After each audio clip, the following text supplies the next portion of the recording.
Hello everyone, we are live. We're live just in time for our coaching session. So I'm gonna call the coach here. I was a bit late today because I was watching a soccer game that didn't finish yet. But here he is. So let's get started. Hey Gianni. Alan, how are you, brother? I'm doing well. How about yourself? Yeah, good, thank you, bro. Good, thank you. How's your week been? Not too bad. Not too bad. Not too bad. It's been like an interesting week. We started the week Yeah, with more like people with higher I rating in the races, so kind of yep, tougher races. But at the same time, I feel like I'm getting closer. Like I'm not there, but I yep, remember when I used to go to these like top splits and be like 2.5 seconds behind the fastest lap, and now yep, like we're within like a second. And yep. also sometimes the SOF is not that bad, and I'm getting like podiums, and I got a win Sure. yesterday. So Yes. it's just like it's rewarding. It's rewarding. Yeah, for sure. I know it's crazy. I mean, even from you, I suppose, in the driver's seat. I mean, what this week is what week five of everything we've done so far, and Yes. to see how in such a short time you can be, you can be in a spot where you just don't really know where to keep improving, and I guess just where the rest of the time is, and then so quickly in just over a month you can go from being a completely different driver to something brand new, But I suppose it's you can see that it is definitely a lot of hard work and determination. I think, like I said last week, I think you're doing the right things in in the way that you're practicing, in the way that you're going about growing. I think that's really helping your sort of that's really helping your sort of process and helping you learn really really quickly. But I think as well it just shows in races. I mean, from when I remember first seeing you practice, for example, at Alton Park, after the first lesson we started, and now seeing the way that you practice, for example, this week at Okayama, and then even going and doing races. I think last night I was watching a bit. I think it was a race where you just qualified just behind. I think it was a 4K driver, I believe, and you nearly got him into T1 there, and he was kind of, yeah, sweating in his shoes a little bit. So that that's fantastic, and that's the kind of process and I guess the progression that I think as a driver you want to see. But it's even good for me to be able to see it from my position, just to show that everything we're talking about is helping you out. But I think in comparison to I suppose when you watch my lap and then when you sort of see what I'm doing, like what do you feel like you're still seeing a little bit in comparison that is the biggest difference? I mean, I've got a kind of answer to what that sort of is, but what do you feel like in your kind of mind that is for you in one way or another?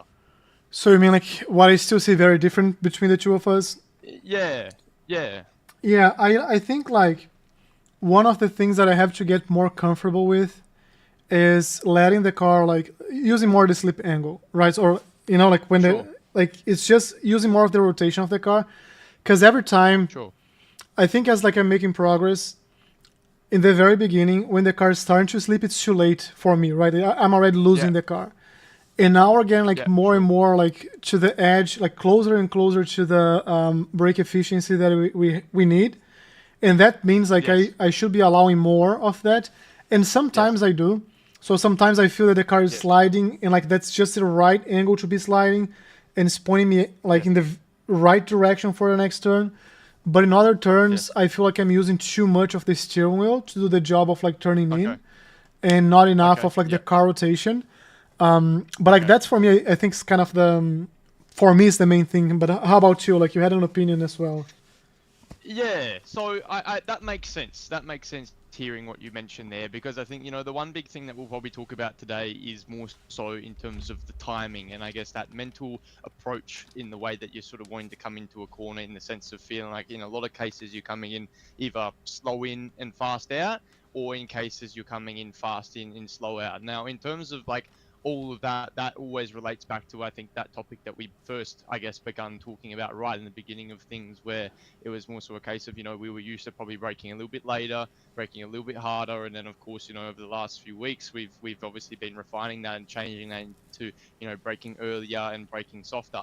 And I think the great thing is to see is that, I guess, as we look at the telemetry today, you can see a lot of the stuff that we're doing in comparison to one another is starting to get really close, and that's the fantastic thing. It seems like you're getting a lot of consistency, and I guess the structure is forming exactly as it should be. But I think that's also the big reason why your times are getting really, really close now. I think, in between, Okayama and of course, this week at Summit Point that we'll be looking at coming into the next one.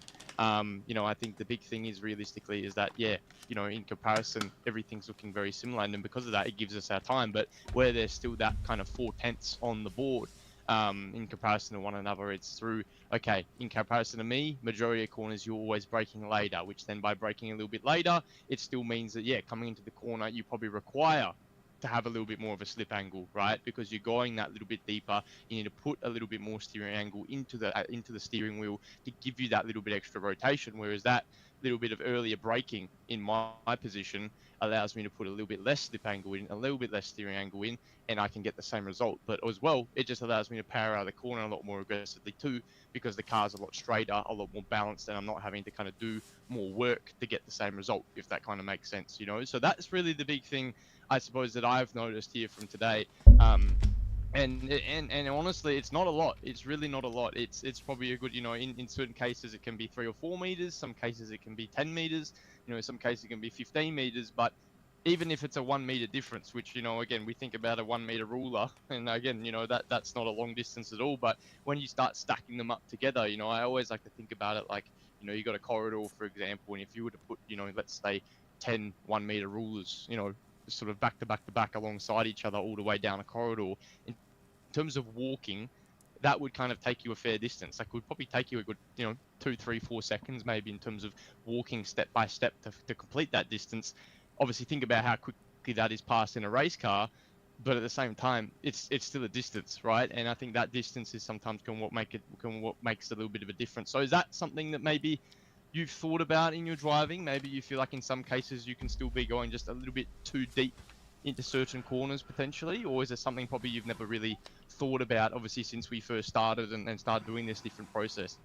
Yeah, so I feel like sometimes, like now, I've been like trying different things because now that I know, because like after we started, I've been on both sides. Yeah. I've been on like I'm not using enough brake pressure until like I Sure. see like, oh, he's losing like twice as much brake pressure, like I should be using more. Yes.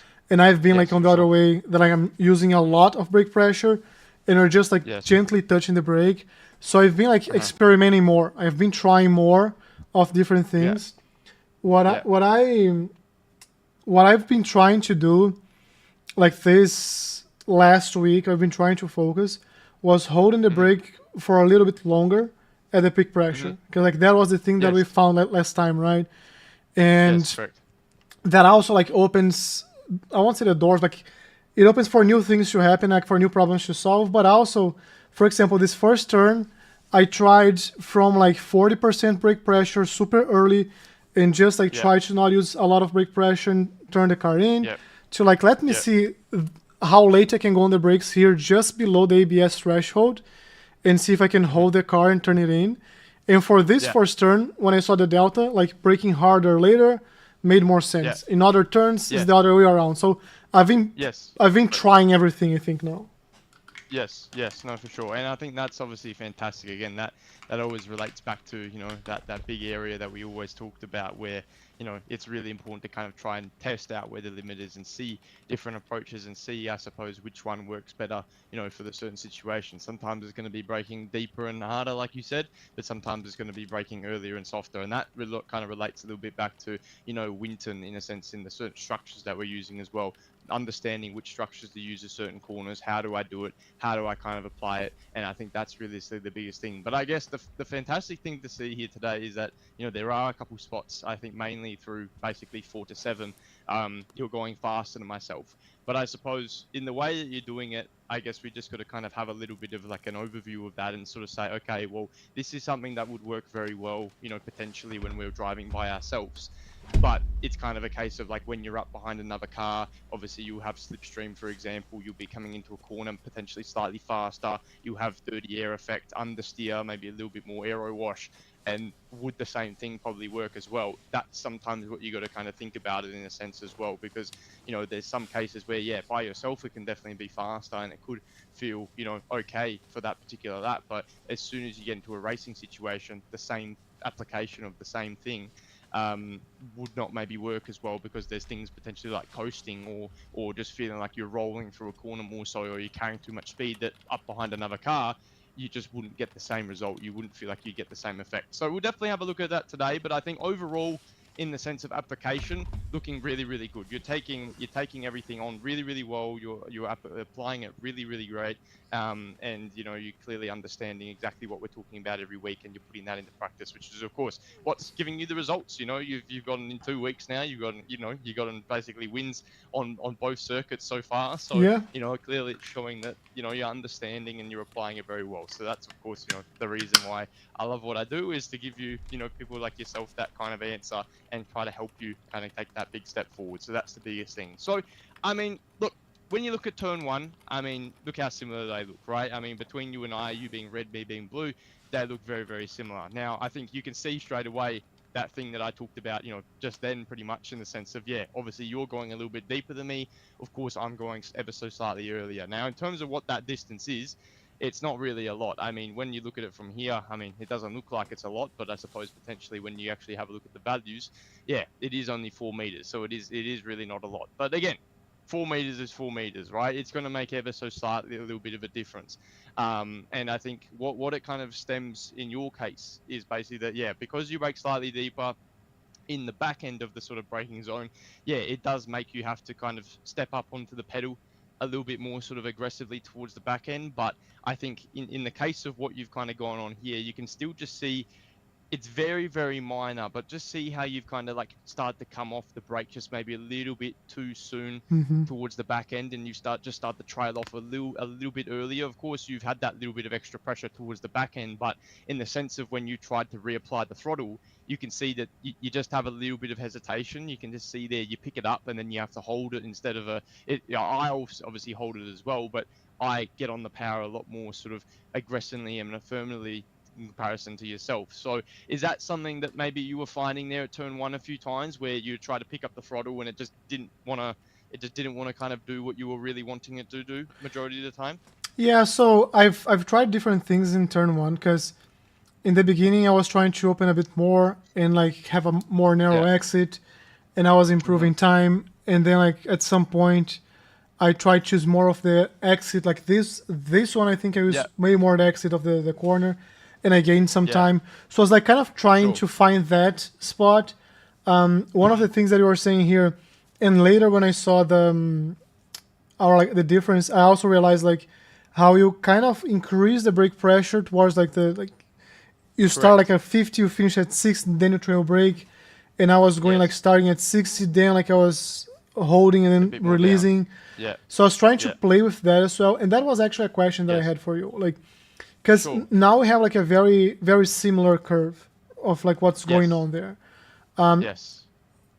Is there something such as like there is gonna be sometimes I'm gonna be more comfortable going like harder in the beginning, releasing, and then like sometimes I'm gonna be more Hmm. comfortable like going, and I'm talking about like 5%, like just very like subtle Yeah. things, like go slightly Yes. less and then like increase the pressure as you go, or like does this Yes. mean you're getting way more rotation that we're not seeing the chart, and I'm not getting enough Yes. rotation, that's why you can like be way more aggressive on the throttle, like is there like I Yeah. think No.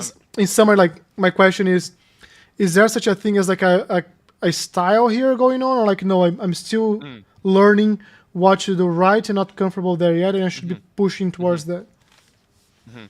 Yeah, no, look, I get what you mean completely there. I think, look, this is the biggest thing, and again, why every track, I suppose, is just a little bit different to itself and requires you to have such a good understanding of what you're trying to do, because I think every corner is different, right? I mean, we think about here at Summit Point, for example, when we think about the track surface, it's not exactly a smooth track surface, is it? It's got a fair few bumps. It's not exactly just like a smooth, Formula One Grand Prix type sort of track where it's been, resurfaced 3 weeks ago and it's completely flat. This one is just like, yeah, it feels like it's a bit of a road. It's just got, a lot of bumps, not a very smooth surface, a little bit of sort of kinks, coming through the braking zone there, which just sort of means that, potentially in some cases, you can hit your pressures, right? You can say, okay, I want to hit 50, I want to hit 55. But in your mind, if you feel like, okay, you're coming into a corner, you just need maybe a little bit more pressure coming into the back end of the corner. You can just slightly, like you said, give it a little bit more of a sort of squeeze. So again, it's a kind of more so, I think, like an adaptive thing that you try and do, and you're trying to sort of, okay, say, well, this is the base structure that I have,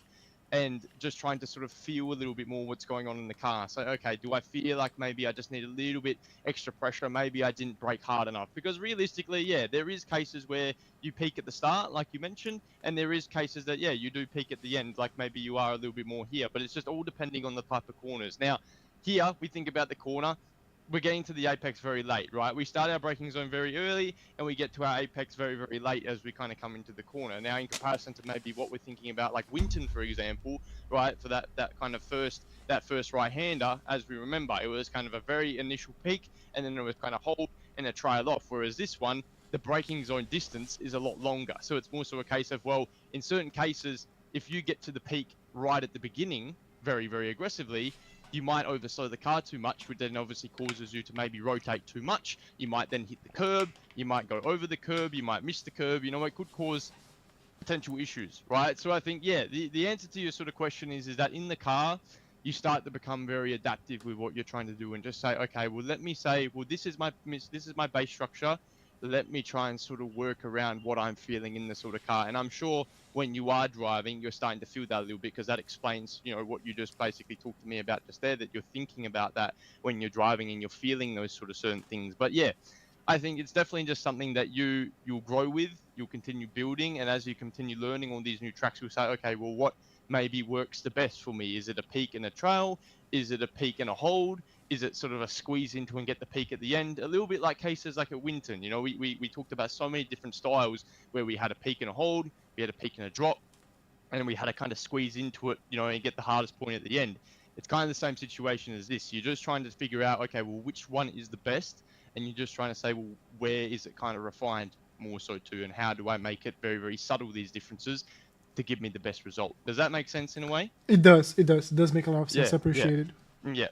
Yeah, no, of course. So yeah, look, I think, you know, honestly, man, I think here in your case, I think it's just trying to bring the braking zone back a little bit earlier, because what's kind of going on in comparison to me to you is obviously I brake earlier. I do, yeah, squeeze into the brake maybe a little bit more. So peak initial pressure is probably about 50. Towards the end, it ends up to about 59. So I'm kind of doing that trace that we talked a bit more so about at Winton, where we were kind of squeezing into it a little bit more.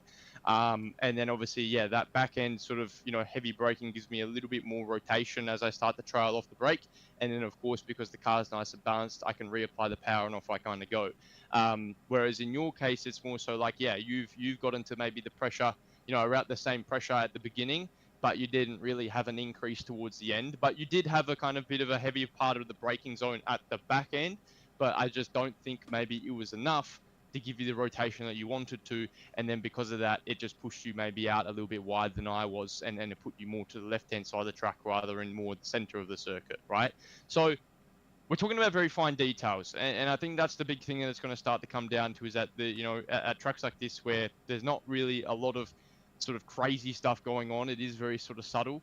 In terms of, you know, the corners we're doing and what we're trying to do in comparison to each other. But this is where you kind of opens up the door to really sort of sensitive structures and saying, okay, well, what do we exactly need to do to maximize it in this sort of sense? So yeah, I think honestly here, if we just try to sort of bring it back earlier, and you'll be able to see that later in the lap, that there's a lot of cases that you're going way, way deeper than I am in some sort of corners.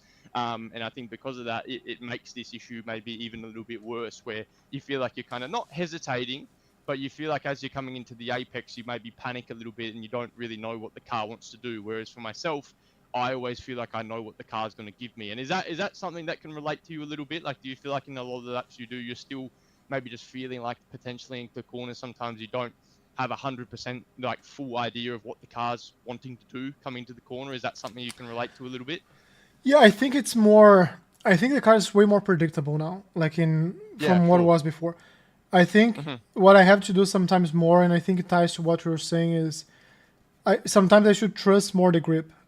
You know, like sometimes I feel like I'm not slowing down the car enough, and the car is going to just go wide. And then I start like playing with the brake to try to find that spot instead of just like committing to it.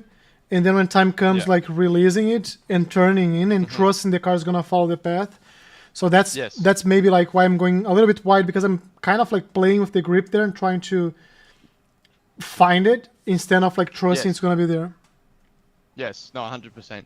And I think it always relates back to a little bit of what we, what we said quite early on in the piece of, of what we've been doing here together so far. I think, we always said as you get back on the throttle, you always want it to be pretty much there or thereabouts, 0 to 100% as quickly as you can, right? You don't want to have any sort of holding phases. You can see there's a little bit of a holding phase. But remember back to when we discussed that, it was more so a case of, well, why is there a holding phase? It's usually because you haven't slowed the car down enough, or you haven't got the car balanced, but mainly you haven't rotated enough into the apex to feel like you can get the car back on the power as aggressively as possible, and off you go. Now, as we know, there's typically corners that genuinely you have to hold the throttle a little bit more. I mean, obviously I do as well, but you can see that my throttle is always going in an upwards direction. Really, it never really flat tops. Like you can even see when I'm curving over here, it's still like in an upwards direction. Like it's going over, but it's still going in an upwards direction, right? And that's the biggest thing that you're always looking for. When it basically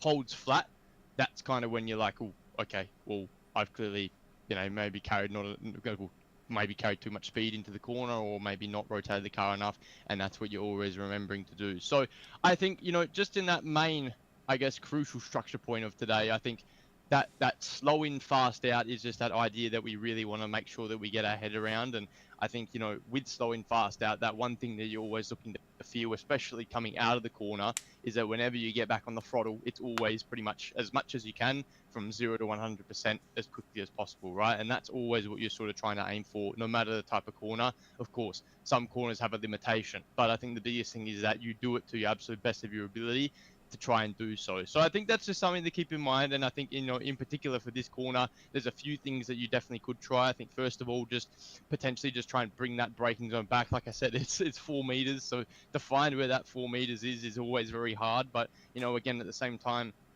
it's not even that bad if you are, then braking maybe 1, 2, 3 meters earlier than I am, which obviously means that you can trail off the brake ever so slightly sooner, and then get on the power ever so slightly sooner, which will allow you to carry a little bit more momentum. But again, it's a fine line with that, as we know. We don't want to, make it too early, or then we don't want to make it too late. So just have a little bit of a fiddle around with that. And then, of course, as we talked about with the brake pressure, I think we can just maybe try and say, okay, well, let's brake to our peak. So let's get to, 52, 53, 54% initially. And then as we get more into the corner, if you feel like you need a little bit more to get that rotation around the corner, just squeeze into a little bit more towards the end, and then obviously trail off as we do and get back on the power, right? So there's a few different ways you can go about it here. But again, in terms of how close we are, I think from, where we started, I think it's super cool to see how close and how similar we are in all those sort of areas. So do you have any questions with that in a sense? Does it all make sense to you? It does make sense. It does make sense. Yep. Okay, perfect. So that's all good. Now, of course, as we know, because of that little bit of hesitation on the throttle, of course, we're going to lose a little bit of free time down this straight here. So that momentum coming out, of course, and I think just genuinely this summer point circuit, of course, I mean, realistically, every corner you come out of is basically a straight in one way or another. So, even if you have a slight little hesitation, it's gonna make an effect, and it's gonna cost you just a little bit. So between T1 coming up to T3, you've pretty much lost yourself just over a tenth. Which, when you think about the entire lap, our time is 4/10 difference. This is a pretty decent chunk of that. So just something to keep in mind. Just a little bit of time that you can kind of gain back for free. Now, turn 3, so this left-hander. So in all honesty here, we've pretty much done the exact same thing. Braking point, absolutely identical. Trail off point thereabouts, exactly identical. I think you can see yourself what's just going on here. We're just not braking hard enough. And now this kind of always relates to the fact of, by braking softer, of course, you're going to be carrying more speed in. Obviously, it then causes you to get on the power a little bit later. Whereas for me, it's that same case of I'm kind of going slower in, braking a bit harder, washing off more speed. And then obviously I'm able to get back on the power a little bit earlier as well and go faster out. Now, how did you feel coming through a corner like this? Did you kind of try both different ways, or did this sort of braking maybe a little bit softer just feel comfortable for you in the moment? Yeah, so I was being consistent with what I was doing, and then I saw yours. Yeah. And I think in the beginning, I might have been like at 20% there, and I was trying to increase to get closer to you. But Okay. I was not moving the breaking point. So I think Yes. whenever I tried a little bit harder, I felt like Yeah. I was slowing down too much because this is the Yep. type of corner that you have like a lot of the exit that you can use. And Yes. I know that if I'm coming short of that, I'm leaving speed like throughout the Yes. corner. So I was using For sure. that as a metric. So I would brake a little bit Yep. harder, and then I was not on the curbs. So it's like, okay, next time I'm gonna go a little bit softer, and Yes. that's kind of like what I found to work well. And like to my Yes. initial point, like this is one of the corners that you feel the car Yes. like sliding, and you feel like here's You where I can. go on the gas, right? So this was kind of Yes. the what was going on in my mind.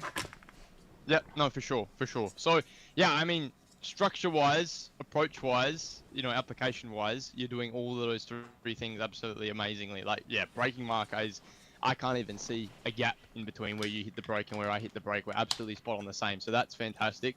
I think, of course, it more so just comes down to, yeah, that peak pressure. So I think you have to kind of get yourself comfortable through this corner by basically, there or thereabouts being able to get back on the throttle somewhat at the apex, right? That's what you're sort of trying to do in that sort of sense. And if you can do that, I think that'll really help you out quite a lot. So yeah, I think, for me, I just more so feel like I can, because I've done a lot of sort of driving around this circuit, of course, in many different cars, in like a Formula Ford, Formula V, Formula 4, Formula 3, GT3, you kind of get used to this corner in the sense of you're just getting on the power very, very aggressively.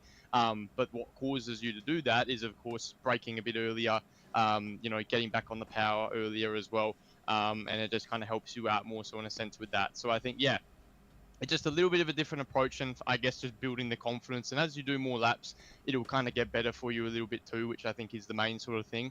Yeah, look, I think other than that, everything else is sort of perfect. So peak pressure wise, between you and I, you're getting on to the peak pressure of about 32, whereas I'm getting up to a peak pressure of about 46, right? So just a little bit more aggressive, just so that I can get on the power a little bit more aggressively. So yeah, again, just feeling like when you get back on the gas, you can go from 0 to 100% super quickly, kind of, restating that kind of slow in, fast out that we're looking for, rather than maybe well, in your case, we're going slow in and then we're kind of going, slow out Yeah. almost in a sense. But, in one way or another, you are going faster in because you are carrying a higher minimum speed, but then obviously you lose that kind of exit and you go sort of slower out. So, yeah, that's what we just need to change. That mindset of, like I mentioned, instead of maybe going faster into corners, we just need to go slower into the corners. So whether that means, braking earlier, or either here braking at the same time and just braking maybe, a little bit more aggressively, or then of course just braking a little bit earlier,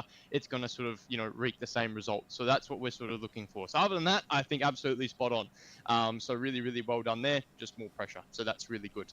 And I guess just briefly, you can see, as well, in that sense of what you talked about a little bit before with the slip angle, right? You can see that you have a lot more steering angle in comparison to myself coming through the kind of apex there, which just means that, yeah, when you're getting back on the power, the reason why you have to hold the throttle here is just because the car doesn't feel like it's balanced, right? And Hmm. that's the thing that we're obviously not trying to do. We're not trying to kind of lose that balance in terms of what we're doing. We just really want to sort of make sure that we're, we're giving the car every sort of reason to be able to get back on the throttle and be very consistent coming out of the corners. So yeah, all little minor things. I mean, you understand it very well. I think it's just a little bit of a different approach coming to there, and I think that'll give you the answer you're looking for. So other than that, I think really, really good.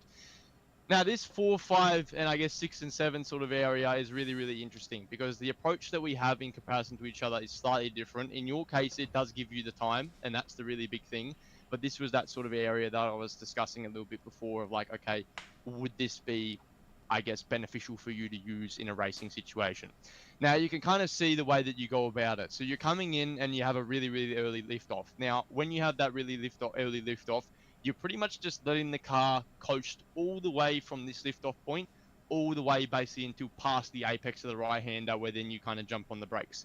So we think about this in terms of distance, and the gap from when you've basically gone to 0% on the throttle is 59 all the way to 81. So that's what, like 122 meters you're basically rolling the car. Now, the one thing is that, of course, because it is going downhill and you are obviously rolling, the car's going to pick up speed, right? The car's going to increase momentum. The car's going to keep going forward. If it was a flat surface where there wasn't like any sort of elevation going on, it'd be a very different story. You'd probably feel like the speed would be dropping, but because we're obviously going downhill, that speed is increasing. Now, the big thing I suppose that you got to kind of keep in mind is that if you were up behind another car and you were kind of lifting this early and letting the car roll, coming in naturally you'd be going a lot faster, depending on where you are, depending on if you're in the slipstream, depending if you're the car ahead of someone that's in your slipstream.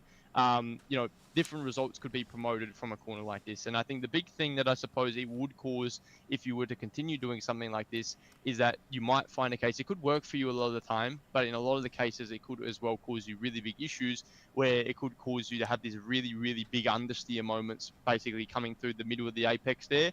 And it could cause you to either understeer far off the racing line and nearly onto the grass and then put you out of position for the hairpin, or it can just shoot you off the track completely and put you into the grass, depending on if you get aero wash, understeer, dirty air. You know, if someone even is coming into the corner more aggressively behind you because they're braking, right? They may be braking coming into the corner like I am, and then they're getting back on the power. It could cause a lot of issues. So, I mean, what was your sort of feelings from a corner like this? What was your sort of approach?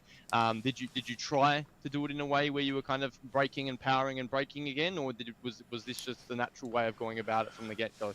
No, in my first few laps, I was like just hitting the brake, probably around the same brake pressure I have, maybe like a little bit less, because I wanted to get like, the rotation to get in. And then I think I remember like when I was driving the Mazdas here, I think in the Mazda I don't brake here because the Mazda just like slides, right? And I was like, can I try that? Let me see if it works. And it worked. And like looking at the Delta was making me faster. So then I started trying to like, how can I be as fast as possible with this approach? And I was just like optimizing.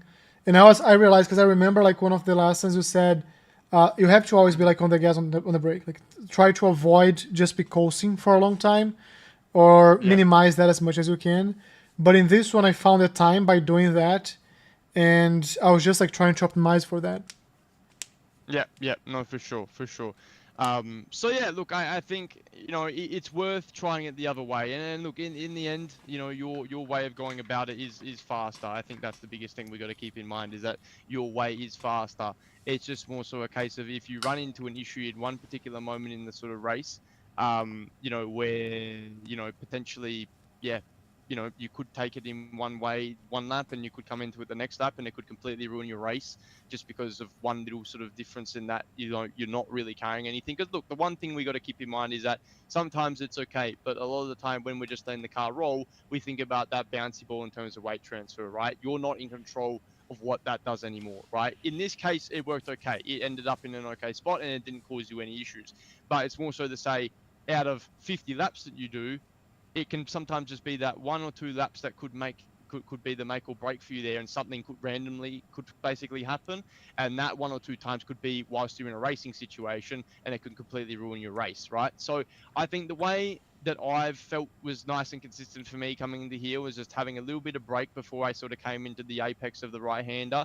Of course, getting back on the power at the apex, up to 100%, and then reapplying the brake coming into, you know, the second braking zone to get into the left-hand hairpin. I think the big thing for me is just that's what made me sort of feel consistent. So look, I suppose at the end of the day, the way you're doing it is definitely faster. I think we just got to try and think about it. Okay, do we feel like it's going to be consistent? Have you had any issues with it from the laps you've done so far? Has it been okay every single lap, or has there been maybe laps where it's pushed you maybe a little bit wide, or it's maybe, you know, not giving you the sort of result that you wanted coming into the turn of turn 5, or how do you feel with that? No, so like I think I optimized well like this part in terms of I was trying to play like how wide I can be and like how early and how late can I lift to, because like if I lift too late, as you said, like I go like all the way to the left side. I didn't have an issue of going to the grass, but if I go too far left, it means it's going to take me more time to open up to the next one, and I just completely miss the apex. So I tried that. I tried like super early, and then like I'm hitting a lot of the curb, and the car gets like loses a lot of balance if you hit the curb on the right side. So I was kind of finding the sweet spot there. One of the things that I was working on, and if you look at our braking curves, like I brake later, and I go harder on the brakes, and that's because when I brake as early as you brake, what happens Mm-hmm. because I'm still turning the car, like I'm still using the steering wheel, the Yeah. ABS hits in like way faster. So I have Yes. to be like Yes. very mindful of I have to get the car straight before I hit the brakes, and that's why I'm Correct. using more brake pressure. But you said like one thing that I Yes. also want to comment on, which was Mm. there's a friend who says in practice the theory is different, right? Like in during the race, Yes. like the fast lap is not like the hot lap, right? Yes. And Correct. I think like one of the things you were saying, and I'm definitely gonna try is your style, like what you do here, might not be like Mm-hmm. might not match what I'm doing in terms of how fast I can go here for a hot Yes. lap. Yes. But during the race, it Yes. might give more control on the exit and what Correct. to do. Because right now, Yes. all I do is I have to nail the next turn because I don't have like Yes. any space to miss anything because the car is just Yes. carrying so much speed. But like hitting the Correct. brake Yes. here, slowing down, and gas again, and using that extra rotation to open up more and try like to maybe like overtake there or get like a better setup for the next one. I think that's gonna be Yes. like a good thing to have on my back pocket. Yes, no, for sure. And look, I think it's always interesting because of course I'm doing a lot of laps every week for Sambo and all that sort of stuff on the YouTube for track guides. And I think the big thing is that a lot of people always say to me like, is this the fastest that you could ever go? Like, do you feel like you could go any quicker if you wanted to? And the answer I always say is yes, I probably could.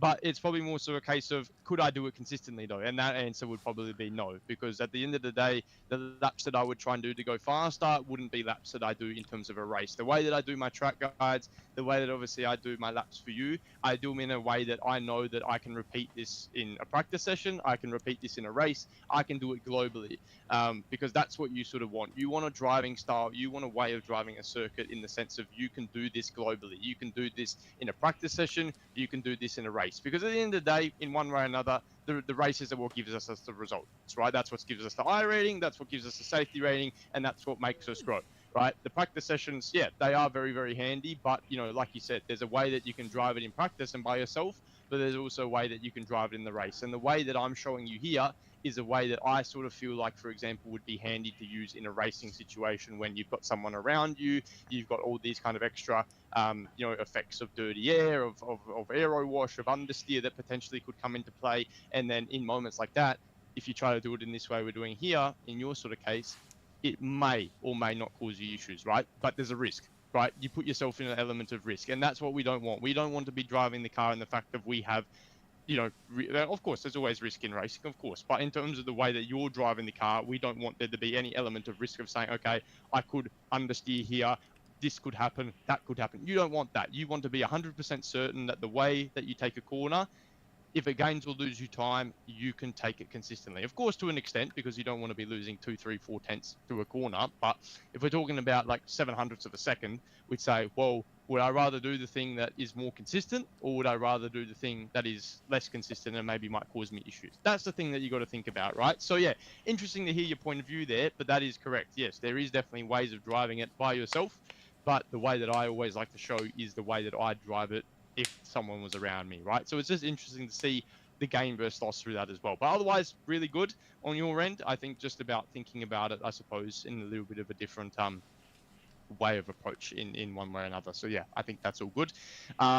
And then yeah, coming into 5, of course, it just means that because yeah, you're going to be coming in a lot faster. You have to brake a bit harder as well. It naturally makes you brake a little bit deeper because of the positioning of the car. And then you just do everything in the way that you've done it there. So other than that, I think that's all okay. Um, into 6 and 7. So here, I think I mean, to be honest, we did very, very similarly in terms of everything. You can see maybe the timing back on the throttle is slightly different in comparison to one another. In terms of, I guess, where you lift the throttle back and where I lift the throttle back. Now that is probably dependent a little bit as well on the kind of exit speed that I've had coming through the exit of 6 and then coming into 7. That's kind of created that too. But I think you can kind of see that, yeah, potentially because I've come out of turn 5 a little bit faster. So I've come out of this hairpin a little bit faster because, of course, I've broken a bit earlier. Obviously, I've broken a bit softer, carried a bit more speed into the apex of 5. Then, obviously, coming out of 5 and coming into 6, I'm going a bit faster. So I brake maybe a little bit harder just to wash off. And you can kind of see that up the top here when we come into the corner. Have a look at that. So I've got, yeah, 1.2 kilometers an hour extra on you coming into the corner, which just means that I'm kind of having to counter for that. So of course brake a bit more, whereas you brake a bit less.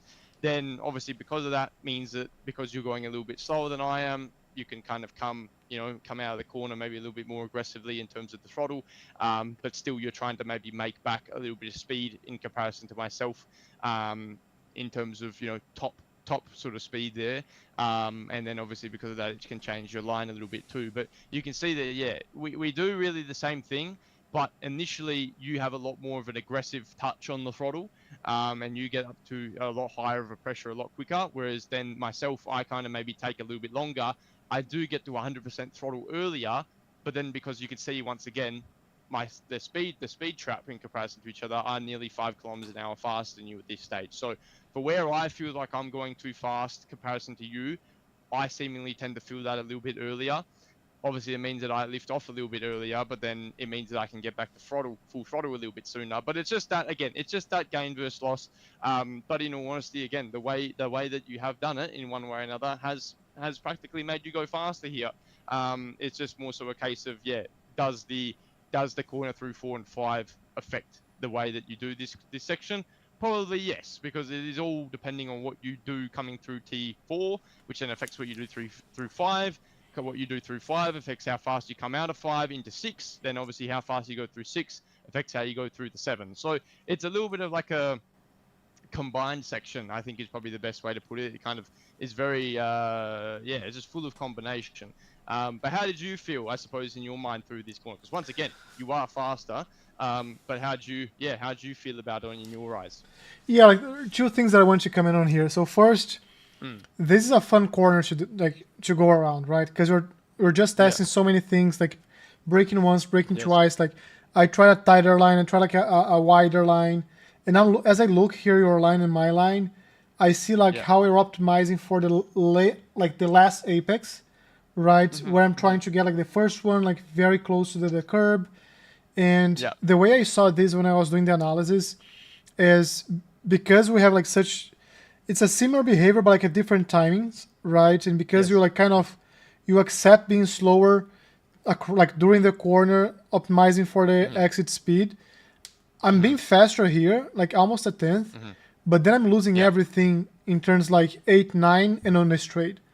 So that's kind of like what was my lesson learned there, because I tried different things here, and I feel like just using this wider line, going like wide on the first apex on purpose and trying to really get the last one as narrow as possible so I can open up as much as possible to the left-hander, even though like it might make me slower than I was being during like this turn 6 and 7, I'm gonna recover the time on the back end of like turns 8, 9 in the straight. Correct. Yeah. So like the one way I usually like to discuss this sort of section, I guess coming through 6 and 7 here, is based on like almost a bit of a slingshot analogy, almost in a way. So when you think about it, in the way that I'm going about, I guess the exit of 6 here, right? So you can see that of course naturally I open up the corner a lot more here. What I'm basically doing is that I'm sort of, I'm on purpose making the track longer, right? I'm going around the longer part of the racetrack, going all the way around the outside to basically slingshot me off the exit of 6. So almost in a way, I'm opening up my radius to give me more speed to shoot out of turn 6 coming into turn 7 and throughout that rest of the area. Whereas you're basically going really tight. You're shortening the distance, right? You're going the shorter distance and you're getting to that curb a little bit earlier, which means of course you're going faster because your line is a lot sort of more tighter. You're making that distance shorter, as I mentioned, and as well you're kind of maybe picking up your speed a little bit more aggressively because you can get on the power a bit more aggressively because genuinely just are tighter. But like you mentioned, what it does mean is that basically in terms of lap time, you gain pretty much from the apex of turn 6 all the way up to the apex of turn 7, but then you start to lose from turn 7 onwards, where I lose, basically, as you can see with the delta, I lose from the apex of turn 6 to the apex of turn 7, but then you can see through 8, 9, 10, I gain, right? And it's just because I carry a lot more momentum coming out of that sort of section. So you've got to kind of think about it in terms of like a slingshot sense, where you kind of, if you go wider and you open up the exit more, you kind of take the wider line, you go the long way around the racetrack, but it slingshots you out of the corner. Whereas if you take it more so in your sense, where you've got a tighter line and you've taken a little bit more shallow, it keeps you, obviously it gives you the time there and there in the moment. But coming out of the corner, you'll lose that momentum because I'll be carrying more speed than you, right? So you got to think about it in terms of like a, you know, like I said, a slingshot effect.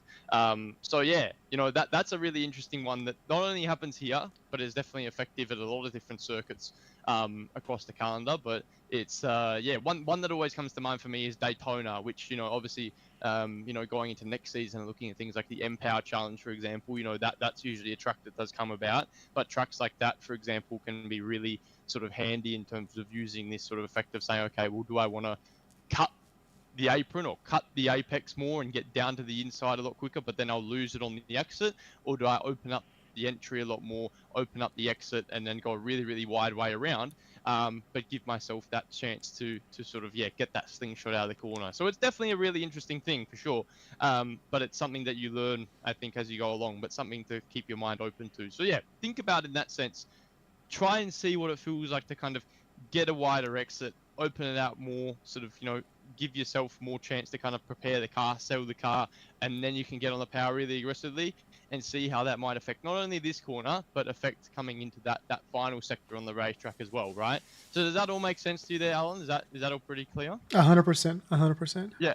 Okay, perfect. So yeah, I mean, coming out of there, of course, just that timing is going to affect then what happens through 8 and 9. So yeah, I mean, coming through here, it's not really not anything too crazy. I think it's just a little bit of a lift off battle almost in a sense, and how much you can kind of get the nose in coming into the corner.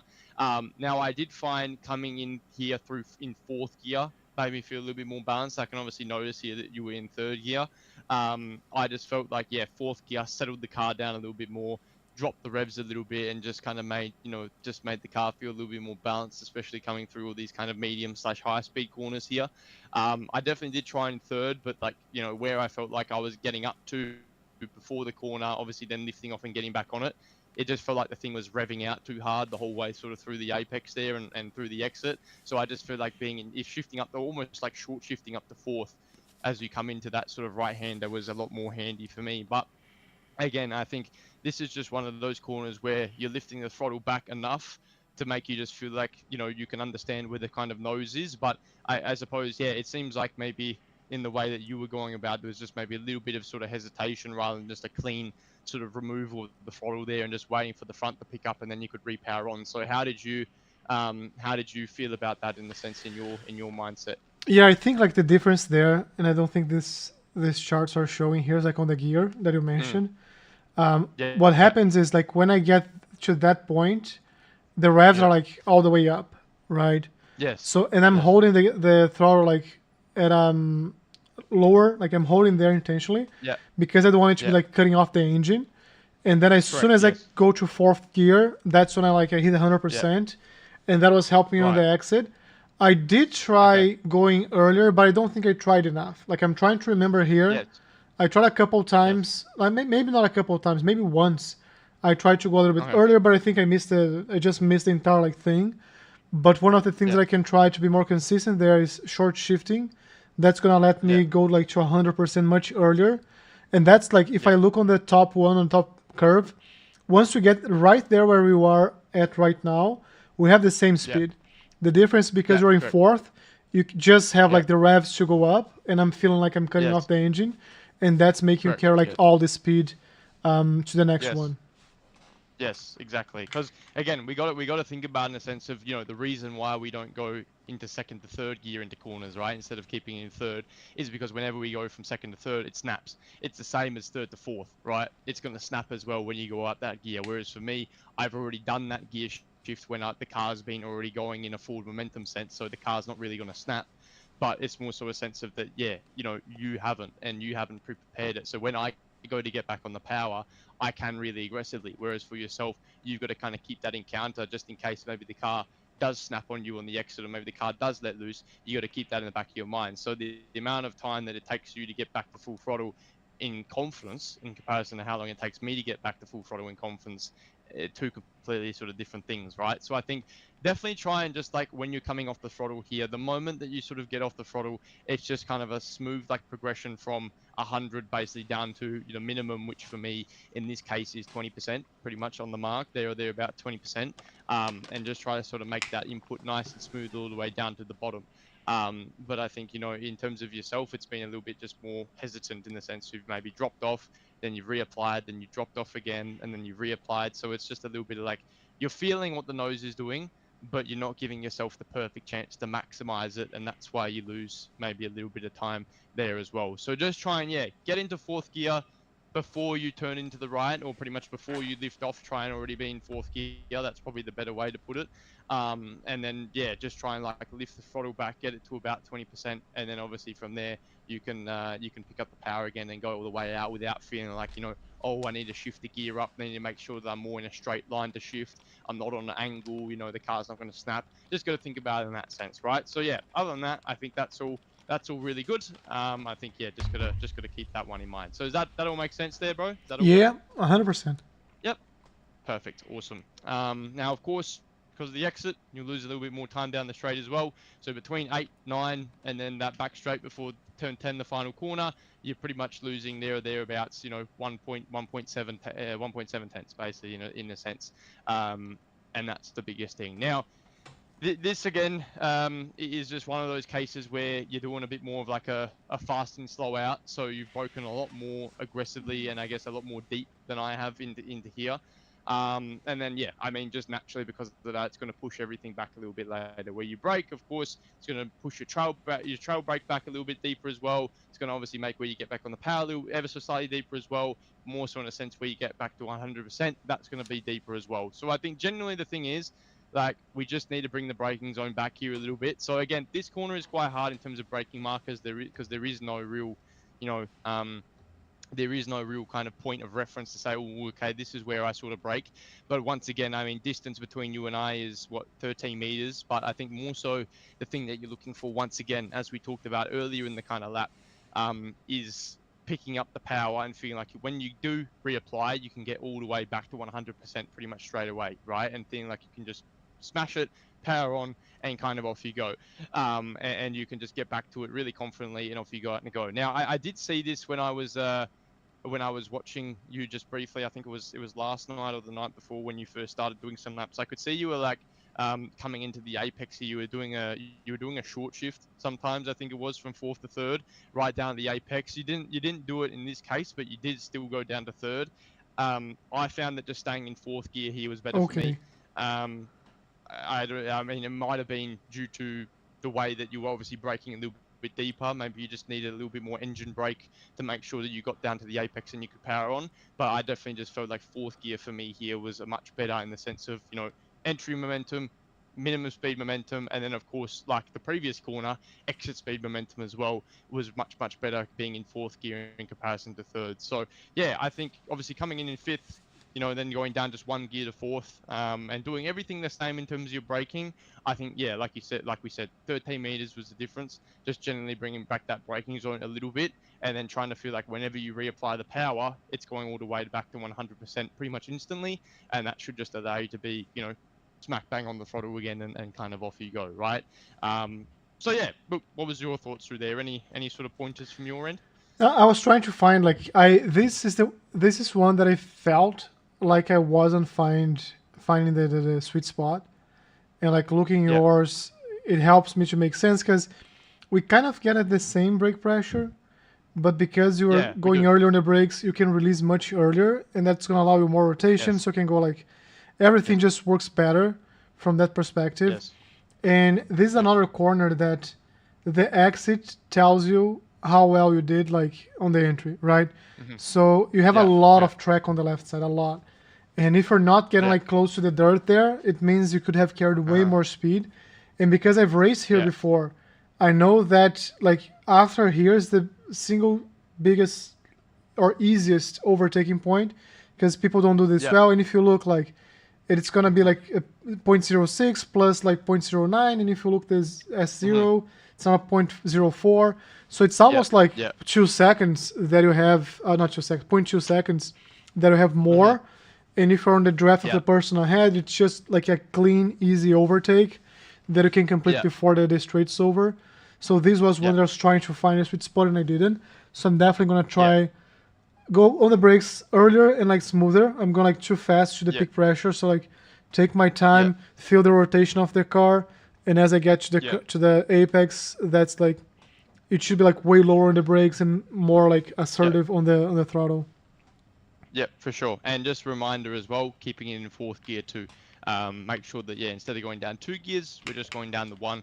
And that will again just allow you to keep that kind of minimum speed going in the same sense as well. So, yeah, look, I think, there alone in between, really the entry to the exit, and then, like you said, from S0 as well coming into turn one.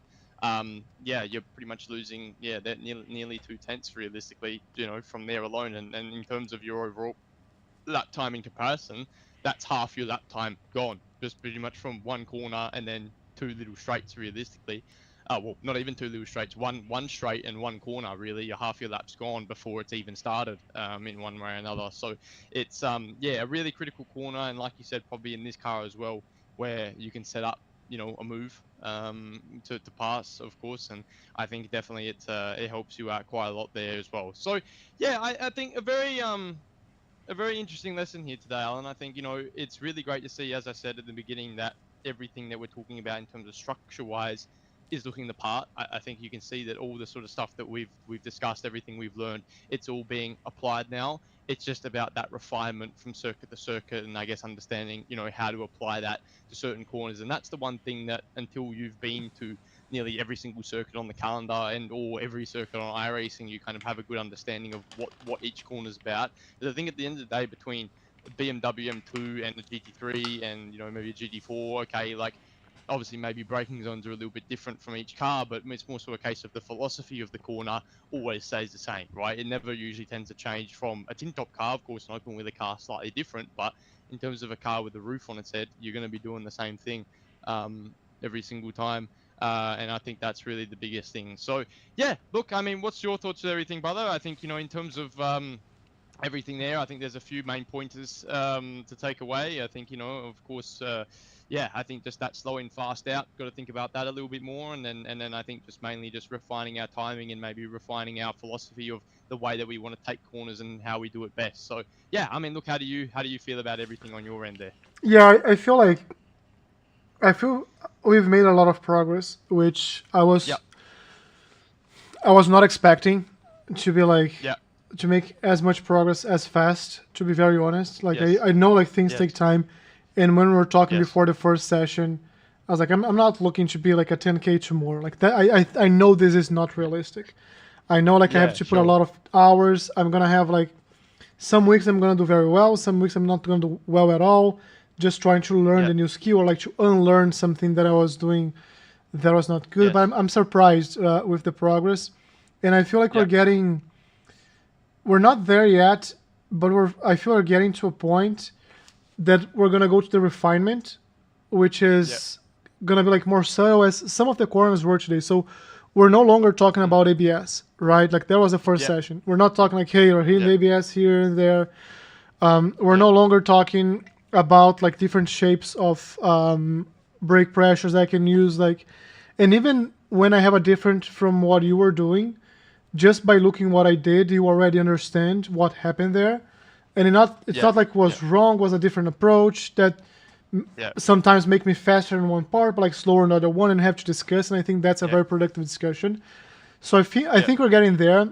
And also one Mm-hmm. of the things that I find very interesting is now, like for the second week in a row, whenever I go to check my telemetry against yours, we're Mm-hmm. doing things very similarly, which means Yes. I'm getting to the point that I'm problem solving like I should be. It's not Yes. more a matter like of what I should be doing here. I know exactly what I should be doing because this turn feels like Yeah. this, and I try different Yes. things and I see what work, what doesn't. Uh-huh. So I feel great. I feel great. Yeah. I don't know like yet what we should be working in the next few weeks. I think we have to refine here, Mm-hmm. but I'll Yeah. let that problem for you Sure. to solve. Like for you to think, like, hey, Yeah. the biggest bang of the buck right now is here. Let's focus on Yeah. this. But that's great. Yep, for sure. Yep, yep. No, look, I think it's all really, really good, and I think again, for the particular car, I think it's just more so once you do have all those core fundamentals down packed, it's going to be, about applying it to the car and then applying it to the tracks as we've learnt here today and saying, okay, well, this is what we do. But I suppose, yeah, you can just see maybe in one way or another, in terms of that main sort of bucket point, I guess that's going to be the big sort of focus, I suppose, for us going forward, is just the fact of, before you did come to me, I suppose mentally and physically in your mind and the way you were applying things, it was always later and harder, right? I think that's the one thing that you always had from the get-go. Now, we are doing it differently in the sense of now we're breaking softer, where it was well breaking earlier. But as we kind of saw, in the case last week, for example, at Okayama, we could see that mental kind of idea of, okay, we need to break hard and break late. It was still there a little bit, in a sense. You were trailing off the brake very early. You were getting off the brake, releasing it sooner, because that's what you've been used to for so long. So it's sort of the same thing in a way here. Now you're starting to remove the kind of clearing of the brake very early, but you're still, in some cases, maybe just carrying that same idea of you having to go maybe a little bit deeper into the corner, go a little bit faster into the corner, carry a little bit more speed, and then try to get it all backed up at the apex. But in comparison to myself, you can still see that I'm just carrying so much more momentum through the corner, because I don't do that. I back it up early, I carry the momentum through, whereas you back it up at the apex and carry the speed into the corner. So that's probably going to be the big main area that's probably going to linger for a little bit, and it's just going to be something at certain new circuits, or circuits maybe you've particularly visited before. They're going to be one just to say, hey, we need to make sure that we keep doing this, and eventually it's going to get down to that point. But as well, for new big circuits that this car can visit, for example, like Mount Panorama or Sebring, or tracks like, of course, like Lime Rock Park that you visit in this, or just tracks that are obviously a bit bigger in scale. They're obviously going to, maybe bring out a few other things as well. So yeah, look, we'll obviously talk about a bit of approach, because of course this was the last track for the season, and obviously we go into week 13 before the new season. So yeah, we'll have a bit of a chat off stream about that coming over the next few days and into next week, and we'll create a bit of a plan of what we want to do going forward. And I guess that focus point that we'll be focusing on more, so not to get every little bit of time out of you. But no, I think, look, really good, Alan. I'm really impressed, and you should be very proud of yourself. I think it's great to see that in races you're doing very well, in qualifying you're doing very well, you're learning how to be comfortable in races, which is very critical. I think, yeah, we just got to keep working hard at the little things and making sure we get the most out of them as much as we can. Yeah, and absolutely. And again, like, I can't thank you enough. Like, I've just learned so much in 5 sessions, and I'm looking forward like to what's coming next, because I think we have like a long way to go. But I really appreciate it.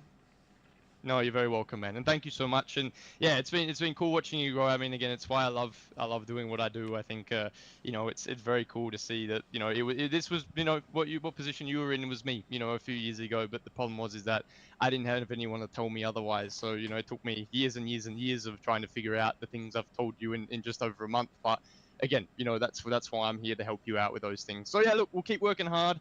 As always, any questions, you let me know. And again, like I said, we'll have a chat off stream over the next few days about projections going forward, and I guess the plans for next season. And we'll get started with that next week when we catch up, and we'll keep going from there. Perfect, man. Really appreciate it. Perfect. You're welcome. Have a good rest of your stream, brother, and I'll see you next time. Thank you. See you next time. Thanks, man. Good night, bro. Bye. Good night. Bye. That's pretty good. Pretty good. Like, there is a lot of like, it feels very good when you're working on something and you're seeing the results, and you just like understand why you're doing the things and why it's right. And it's also cool like to have these conversations when you see you're faster than the coach in one session, and what he has in his mind, and what his like why he's approaching that way. And as he said, like I'm certain that if he wants to be like a 10th faster than I am in every single sector, he will be, right? He can extract that of the car if it was a competition, like if he was in a league and he had to. I'm pretty sure like on a hot lap, he would just be much faster. But it's the mentality, like how consistent can we be? Like maybe I can take this corner flat once every 10 times, but if I can do like once every 10 times, should I be doing it? Like, it's a gamble, right? It's a gamble. So really, really, really appreciate the sessions. I'm really learning a lot. And now let's go onto the track. So I don't think we're going to have time to race and practice. What I'm thinking about doing now is going to the practice session, because then we can just apply exactly what we learned. And I think that's, for me, like, it's the best way of holding the information in my brain and making sure that I am optimizing or like using the best of the information that I just got. Because, for example, I read already forgot about the fourth gear. He said once and he was like very clear about it, and then when I was thinking through it, I forgot about it. And he said, "Oh, don't forget the fourth gear." So if I do now like fourth gear there, I won't forget. If I don't go now there, then I will forget, because that's how my brain works. So let's see what we can do. And my soccer team played a match and they lost, so I'm very frustrated with that. Like, those guys, I don't know, man. I don't know. Nobody should be allowed to make that amount of money and play that bad, to be honest. Is this the right setup? That's always question number one. It is. It is. We're using the right setup. So let's go for a few laps. Just trying to find the grip again and like the line. Here we know we have to go earlier, and as we go into the corner, but because I was like, it was out of the box or of the pit lane, it slowed down too much, but that's kind of what I have to do. Here he was going tighter, and then here we're braking at the same point, but he brakes harder, so he goes like here. I can still use the exit, and here I'm doing a lift. What he's doing is like braking and then going on the gas again and then braking again, and that's kind of more of, from what we're talking about, like a race line. Don't use so much the curve there, miss the apex here, go a wider line, and get really ready for this here, like narrow here, so you can go here, short shift, and then he goes like kind of flat here. I didn't quite get it right, but like that's the idea. Uh-oh, off track, let's go back. And here he's braking much earlier. Oh no, he's staying fourth, right? It's because I slowed down too much. And that's about it. So that was an awful lap, but it's an out lap. Let's try some, just keep improving like lap after lap.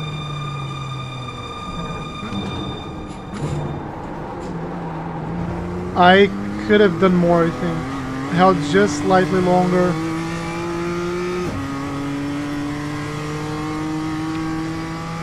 Go harder.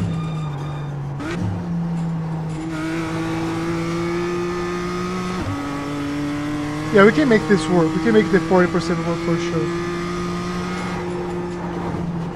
Here, like, that's what I said, like, if I don't lift like early enough, we can go wide. I was trying to find here, like, maybe I should just cut it off and it's gonna black flag me, right? Is it gonna be a black flag? You cut the course, you've got to slow down and give up that time. They're showing us the black flag. They say you cut the course. They're going to hold you for a while. Let's just go back to the box, reset the car, and I do have to fix this. Like, this is one thing that's annoying me. And I see Craig here. Hey, Craig.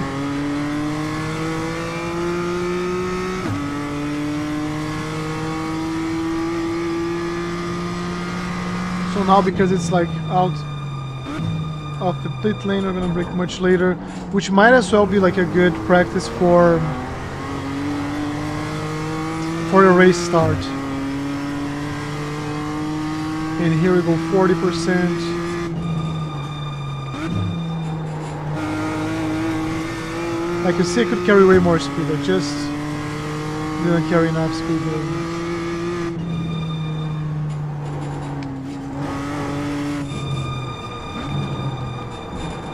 People here dive a lot as well, so that's one thing for us to keep in mind. And here we missed the first apex, we just go wider, so we can really cut these one off. That's what we want.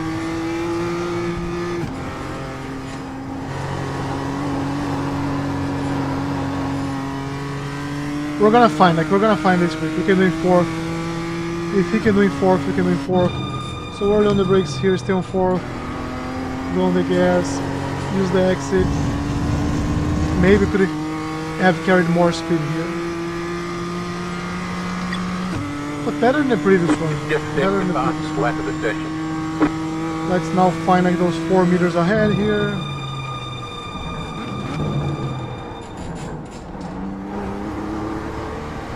There's no need to hit the curb there, so one thing for us to keep in mind. Again, 40%, let's use all the track here.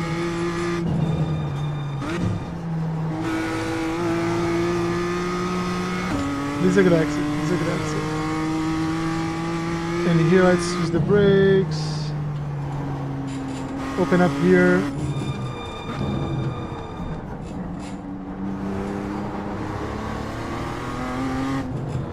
I can brake later and carry more speed there.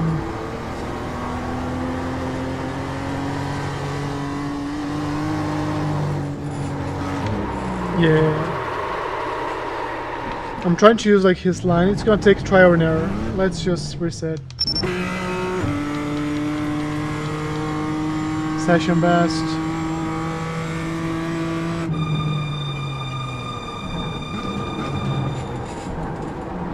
Yeah, that was maybe it was good. Maybe I should have committed to gas earlier. That's it. So.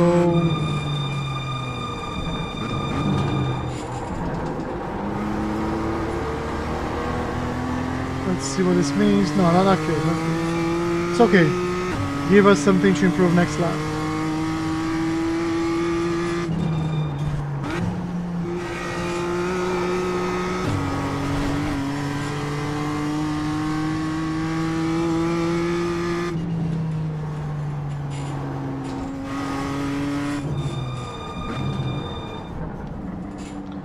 I can go much later on the brakes here. I feel like.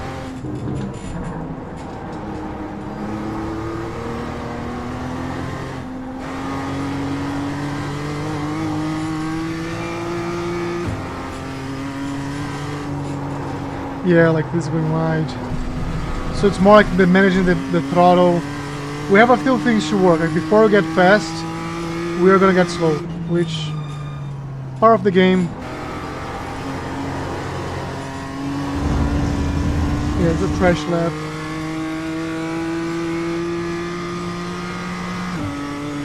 New fastest lap for you. New fastest lap for me.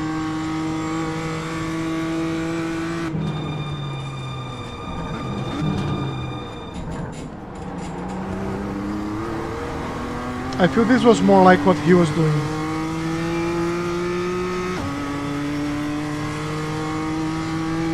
Let's just...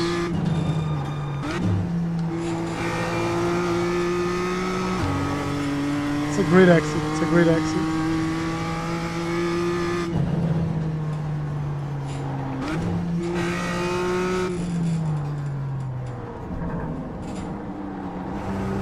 I do feel like I'm over slowing down here, so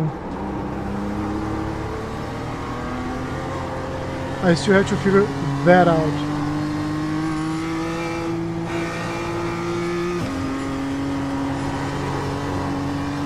Yeah, there we go, there we go. This was good, this was good.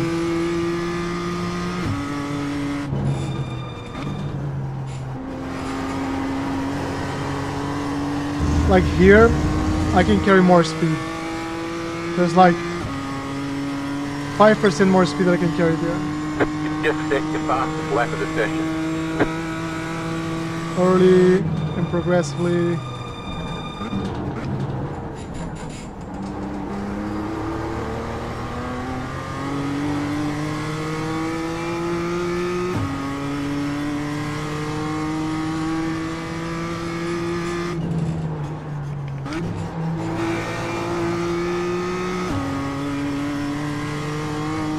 Here I'm gonna try my thing now, which is lift here.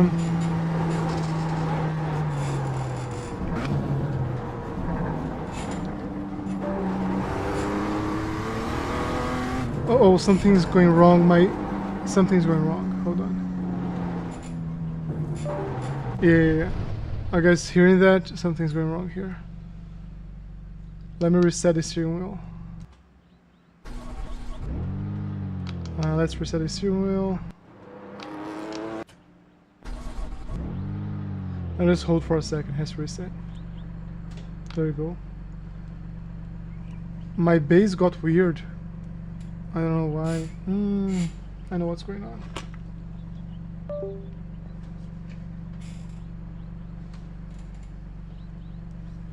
It should not be feeling like this.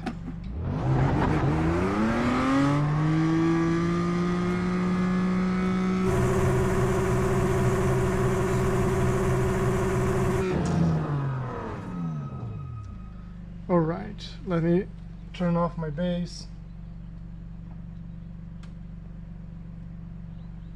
Troubleshooting live.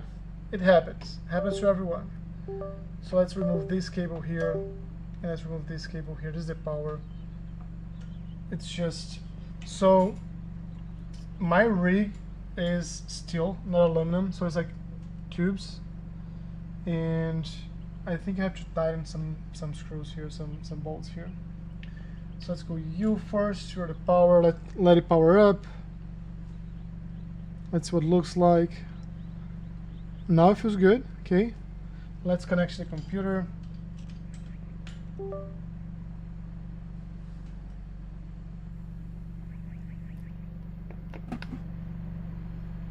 I don't think the signal is good. Let me see here. Because it's heavy. It's heavy already. So let's see.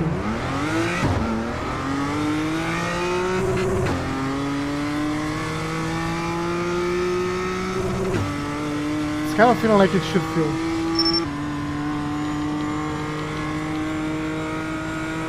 Let me try a couple laps here. No 6th gear. No need for 6th gear here.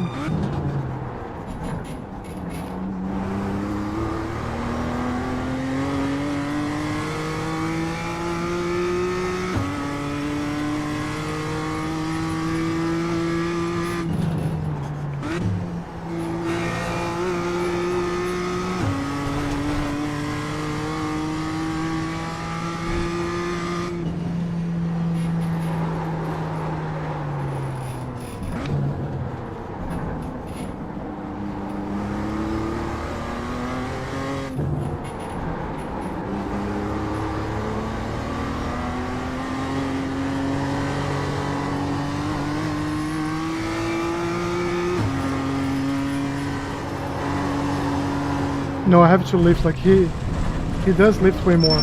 Yeah, I feel like our wheel is back. So good news is wheel is back. Oh, no 6th gear, no 6th gear. No reason for 6th gear.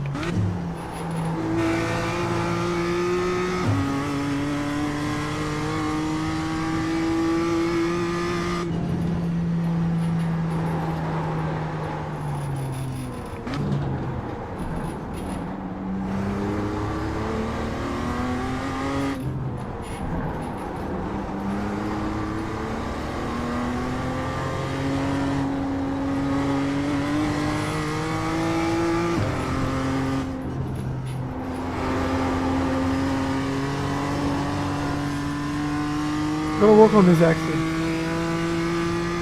Gotta definitely work on this axle. Ah, too late.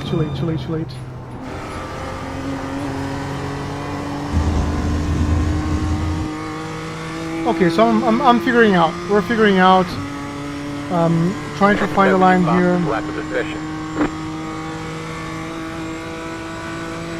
Earlier is working here, and we increase as we get here. Also helps with rotation. And that was too early maybe, or like too early to increase the brake pressure.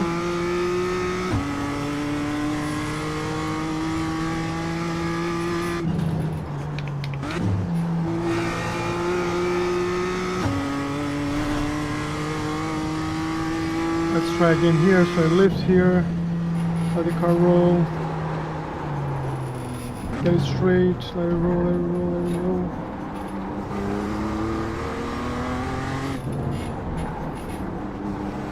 So I'm going higher than his here. What I have to do is like set up like this corner better, like this.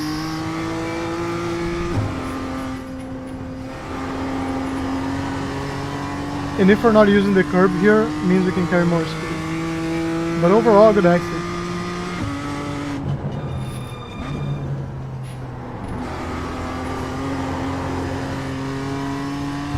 I feel like I can go on the gas so much earlier there. It's so much earlier. Let's try, let's try.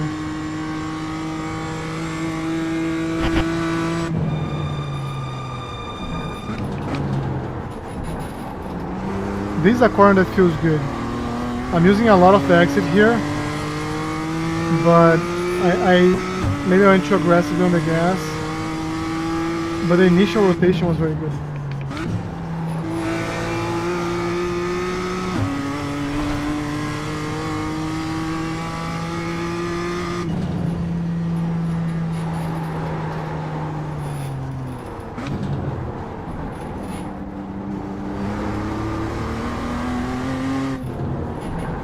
GM Remodeling Services LLC.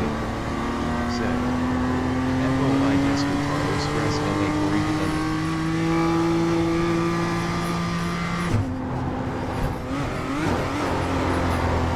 Nem vi o final, bebê. That's my friend, he was watching the game as well that our team lost. It's like he came to distress, right? I didn't even watch the end because I have a coaching session. So it's like, you know what? I'm gonna do something for myself because these guys are just incompetent. So when I left was 2-1, I still had hope. Then my father sent me a message saying like, no, they scored. And then like, they scored again. So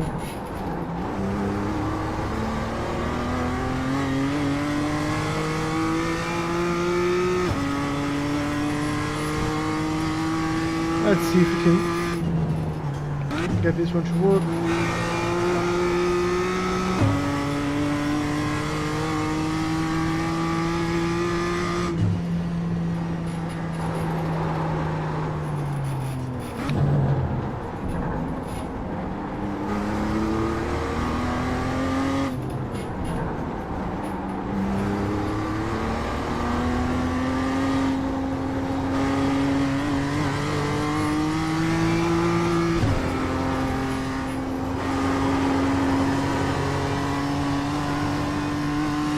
I feel like it was a good corner. Let's see if we can do this one better.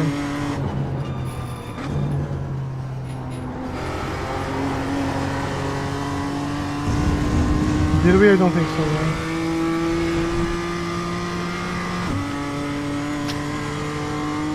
You've just set your fastest lap of the session. Let me try that sector differently. The one I'm being faster than here. That's an awful corner, Right off the gate, Bad one.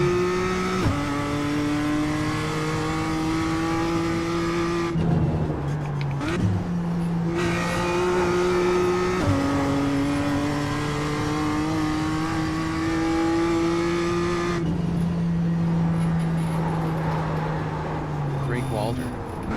Said. T1 will make or break a lap. Yeah, I also feel like the last corner, like it's like this one I already screwed up the next one.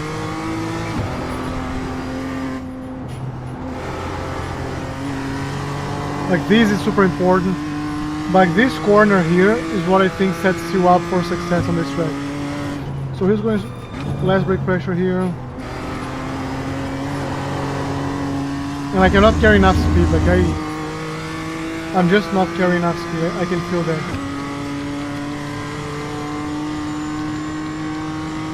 Let's see against like all-time best. Because we're getting closer.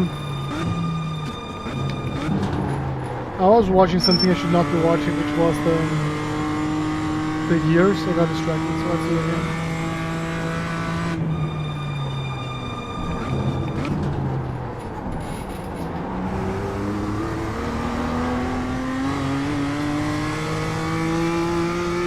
So this makes sense. We're seeing that like in our comparison against him. Let's see the 40% here.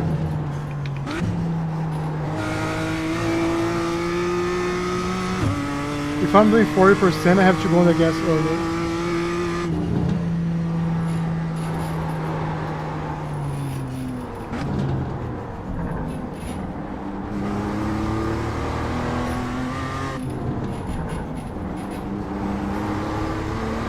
So this is me against the one we were analyzing with him. You see, like if I go on that curve, it just upsets the car. I have to be very careful with that curve, very careful. I had a friend who joined one of the streams, and it's like as soon as I joined, you crashed. So I thought I was like jinxing you, and he left. It's like, no, that's bounce. That's not good. That's not good on bounce.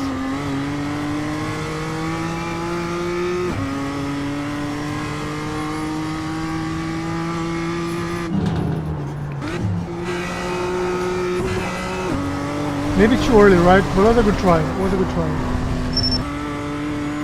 Let's try again.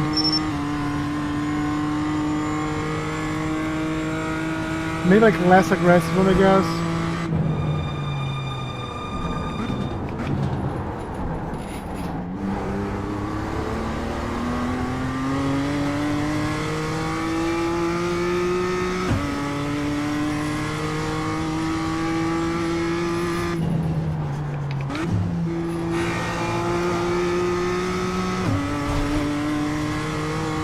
I'm just not finding the time there anymore compared to what I was doing before.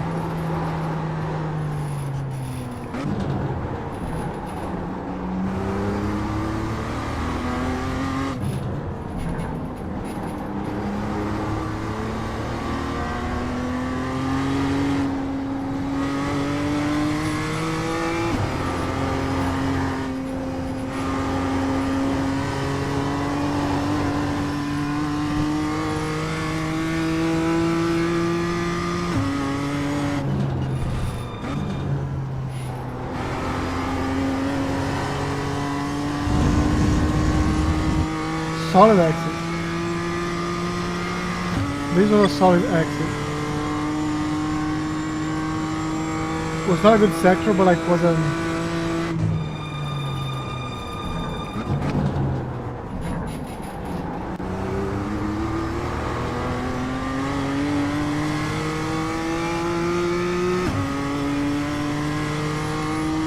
This is what's killing our lap so far, so...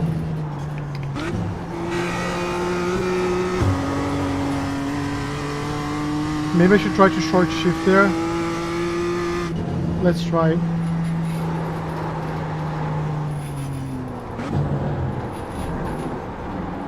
It was too late on the brakes here. I wanna try to push like one very fast lap with this lift here as a hot lap, and only then go to the...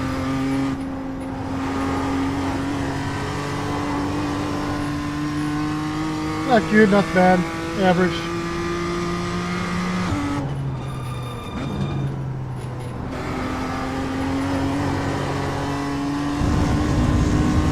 Yeah, I can indeed go super early on the gas here, super early.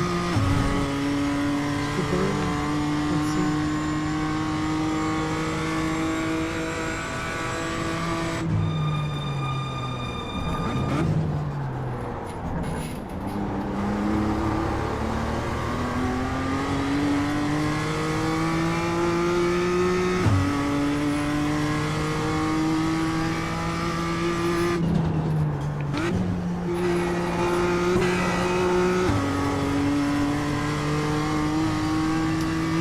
It's just not adding up here.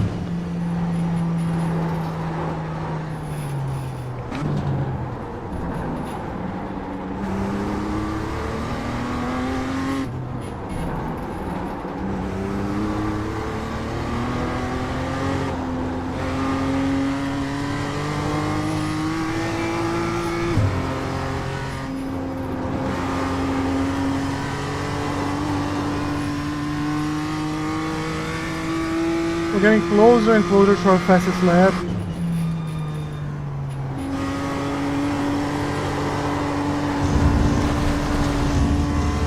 Almost.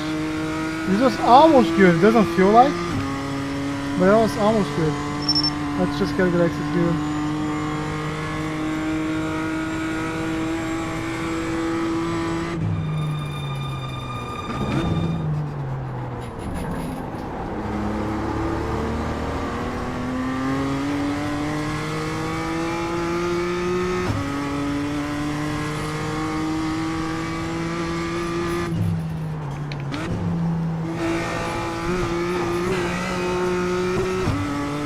attacking that curb is definitely not what you do.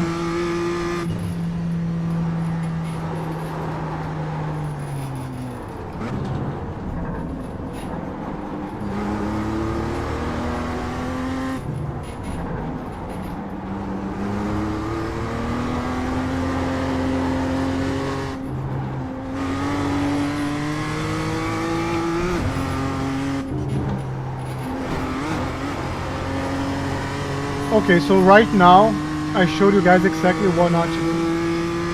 This was super bad.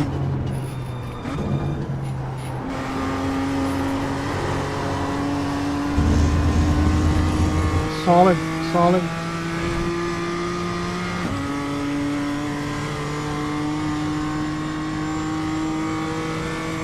So you don't go on the gas on the apex there, you go like earlier.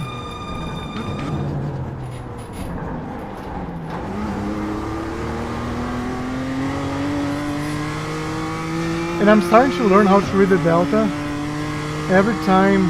Let me try my like kind of like my approach here works well, or at least I'm being able to better execute my approach than what we learned today. So it's kind of like Sophie's choice. Let's try to go wide here, because that's going to change our behavior on the gas and the throttle.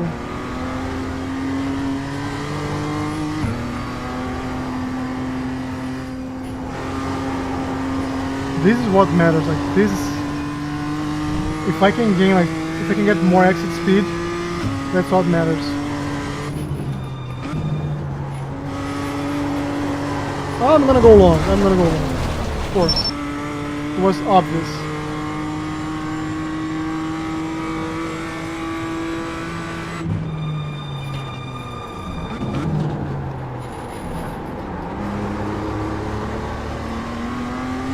I did feel like the ABS kicking in, but it helped with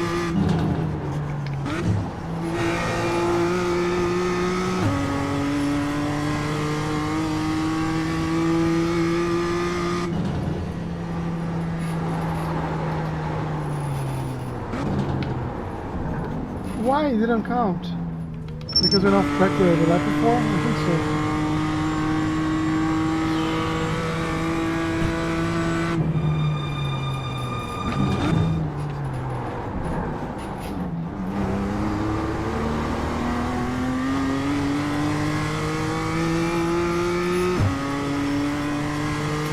Let me go 40% slider later.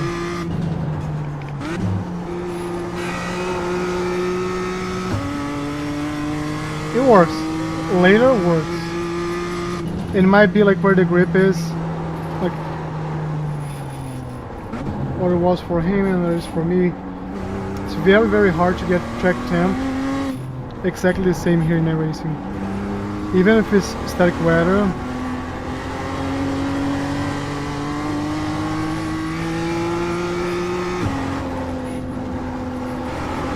Like, I don't have to tell that this was awful, right? Complete lost control of the car. So it means we're not gonna go to 5th gear. Brake here.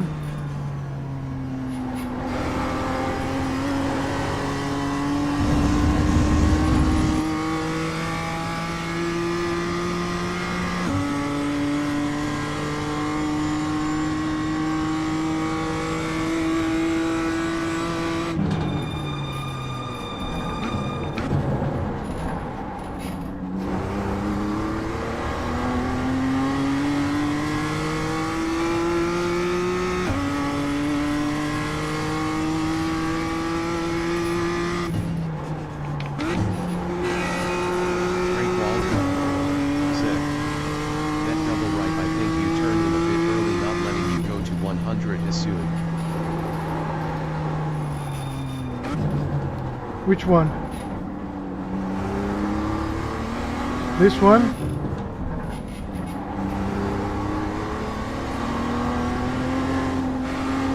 I know I need like to be very tight here on the exit.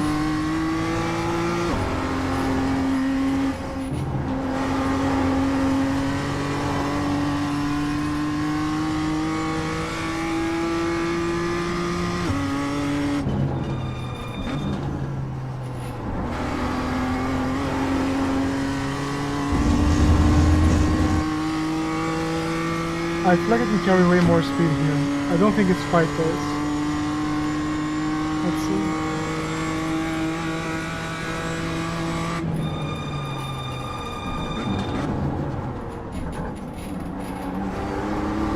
So I slow down too early. But that's what we're talking about. Like, you see, even though I lost a lot of time on the entry, even if you're slower in, as long as you're fast out. Like, I was fast in, slow out here, see?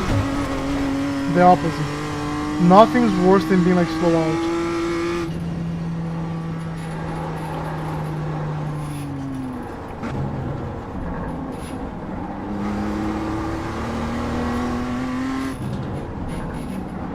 Let me ignore the first apex here. Have a better angle here.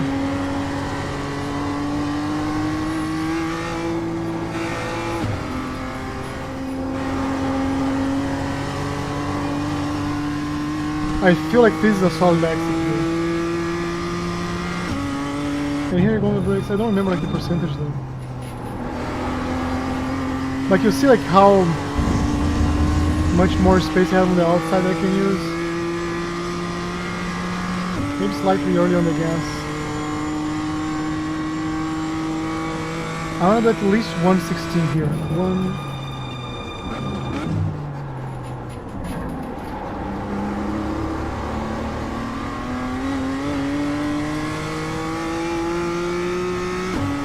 I have like a 10th right here in corner one we know.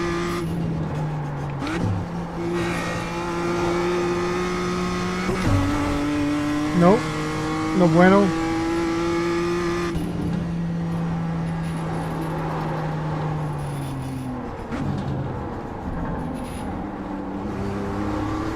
Early.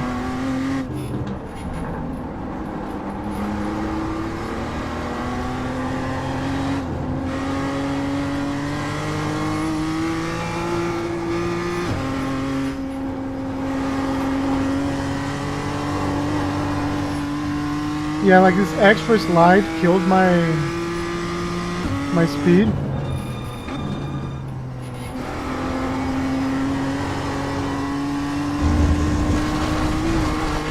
It wasn't off track, but it was very good. I could have held it. I was trying to use the max of the track, which I did, but it was too much. Here again.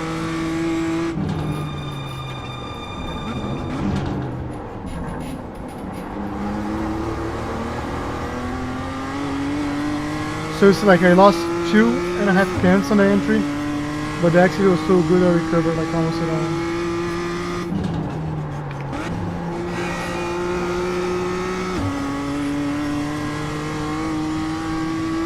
That was good.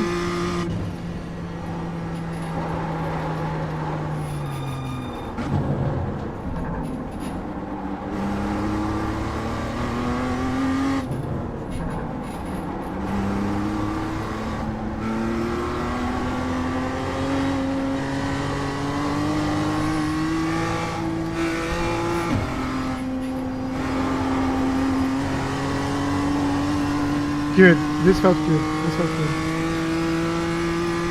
I don't know where the time went.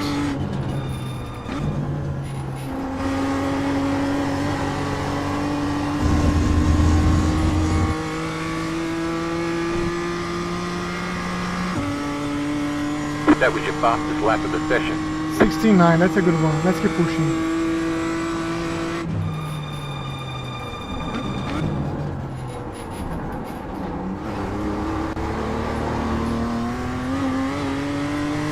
Even then we're faster, so there is 1 or 2 tenths right here.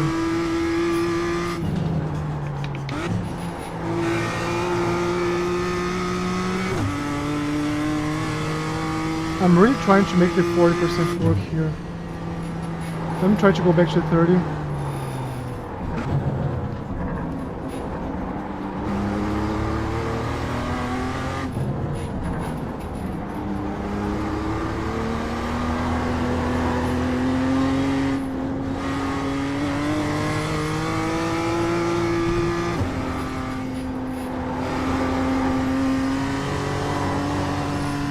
One of the best lessons I've ever learned, like in racing, is if you have your eyes where you want to go, it's funny how the car just kind of follows, you know?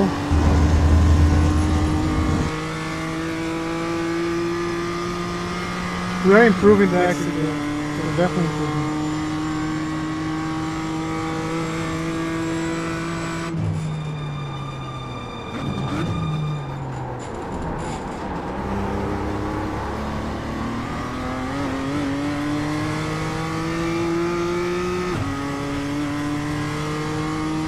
And we're 30% early.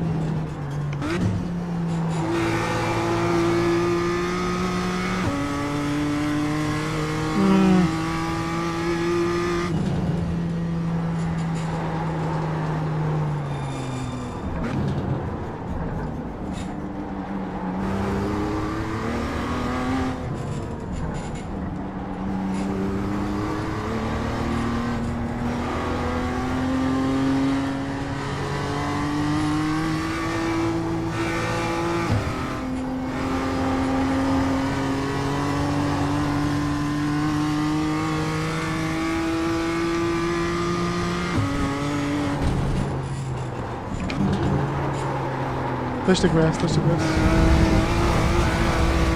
If it was a race, I would have saved it, which is good.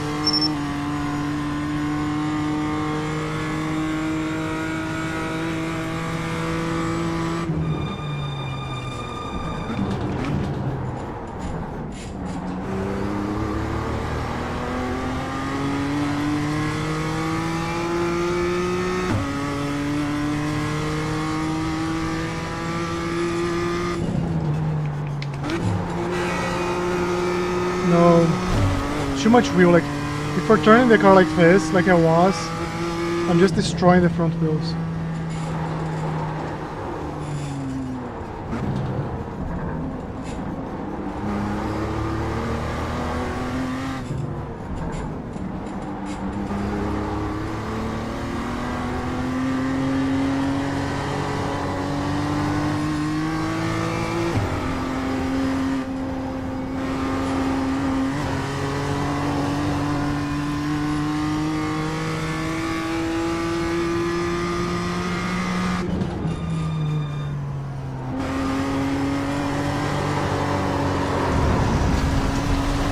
Another save, another save, another save. Okay, let's see here. Let's try.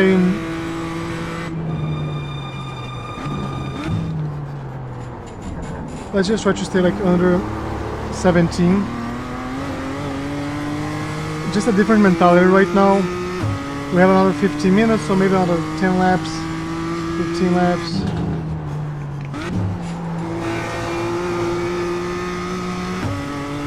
If I go harder on the brakes, I can go on the gas stronger.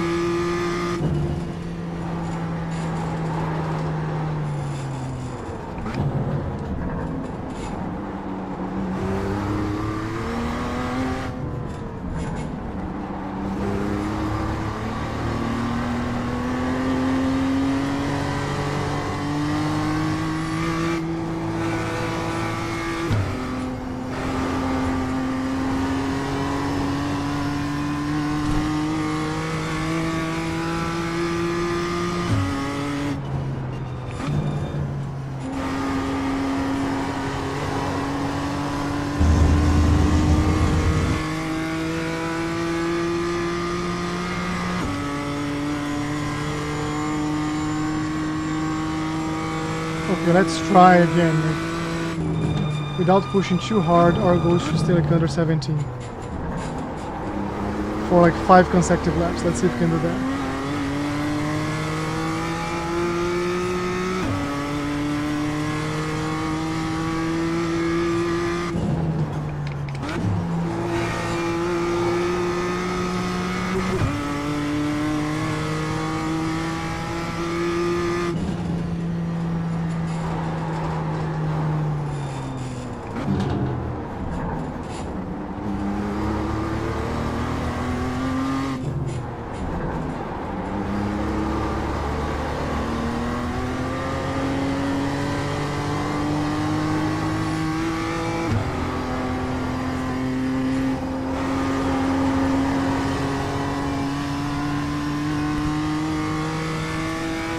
It's gonna be hard to stay under. I just realized like our best lap's like 16 and something. Too early on the gas is gonna give me this off track on the exit. So maybe let's see. Let me see like his VRS again. I wanna see where he's at in terms of brake pressure there. I don't remember.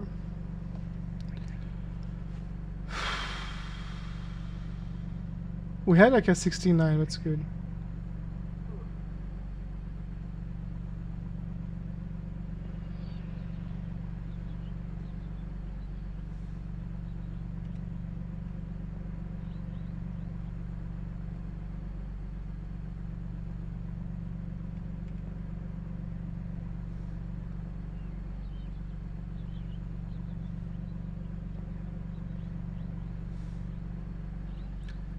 So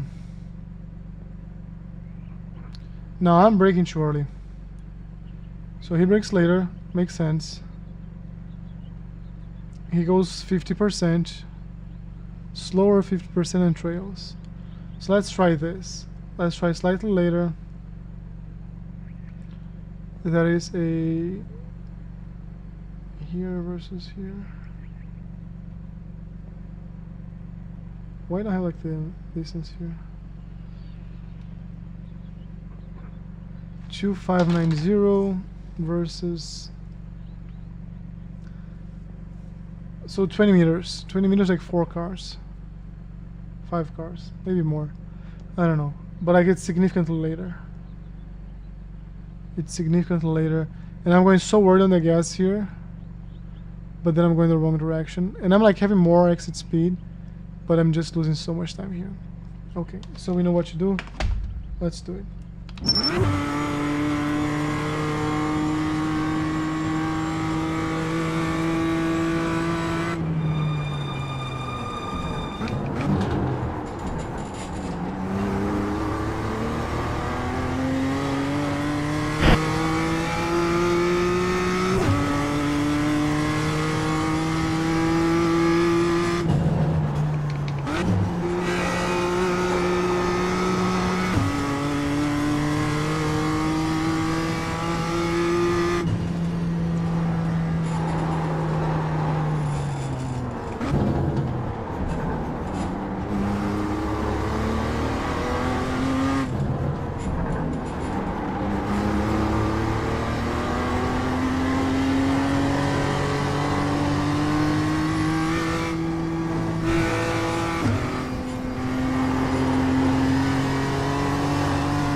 No. I had more time on the brakes. I had more time on the brakes. It was perfect. It was perfect. We did have more time on the brakes though. Let's just be in peace with the brakes, I guess.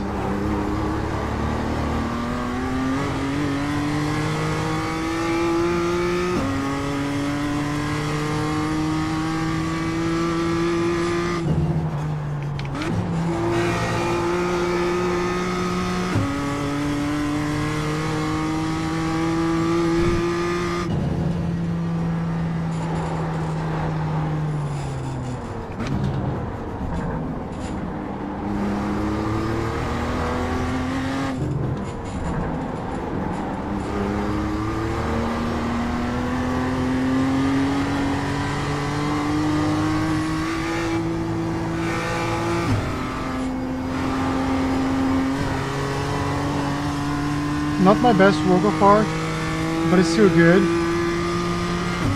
Later here.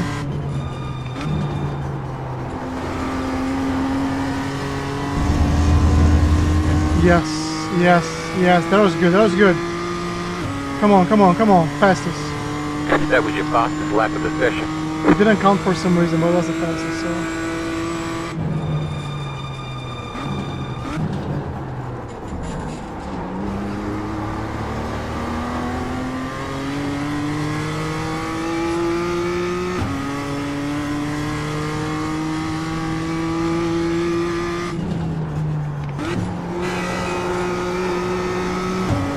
This may work for a hot lap, for a race won't work.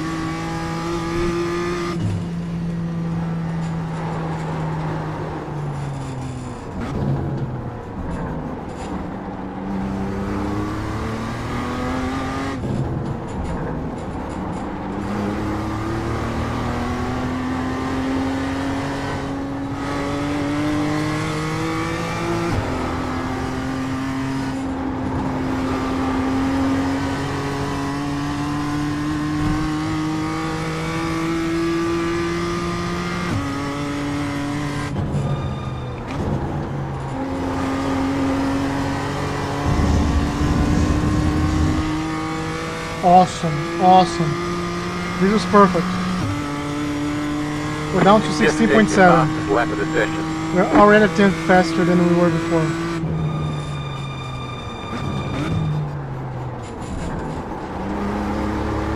It was a very good sector run though. Let's see. The place we can like recover time here is sector 2. So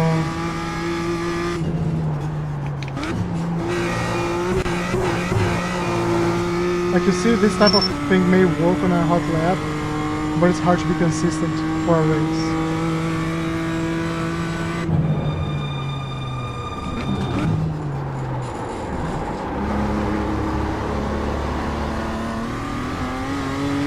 Well, let's do it again, right? I tried to use the extra rotation, but it didn't yield anything.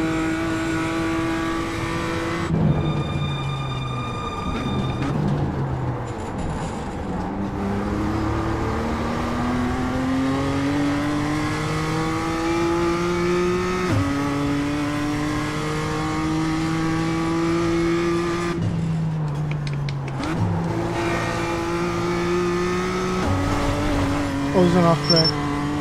I'm trying to remember how to be fast there. Maybe? No.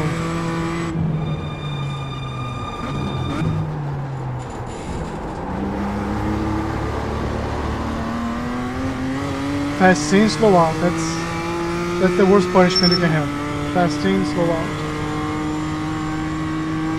So we're gonna brake right after the 5 cones to 50%, and then we increase as you get closer to the corner, release as you get into the apex. Now we slow down too much. Well, let's see how much you can recover. Half. Let's stay on it. Let's stay on it. Let's do a 30% here.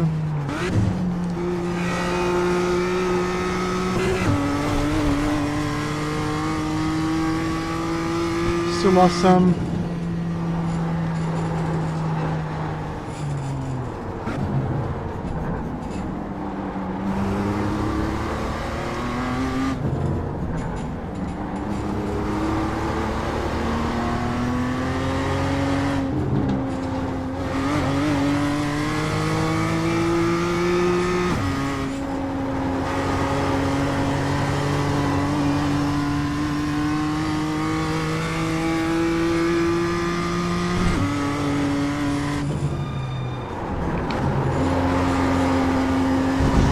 Not quite, not quite, not quite.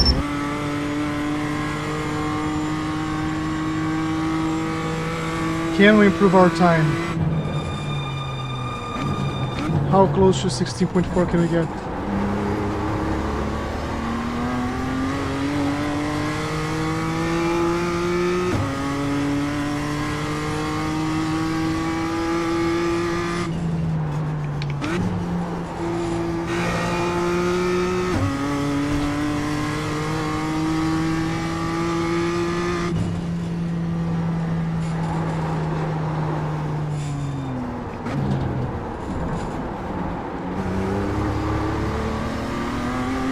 I had the brakes too late there, so it did cost me a lot of time.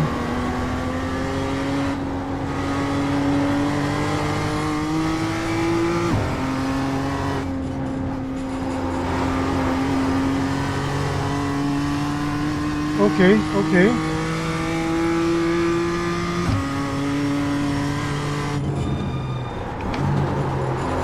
Late, too late on the brakes, too late, too late, too late. We're finding the sweet spot there. We're finding the sweet spot. 3 more laps. Can we make it or not?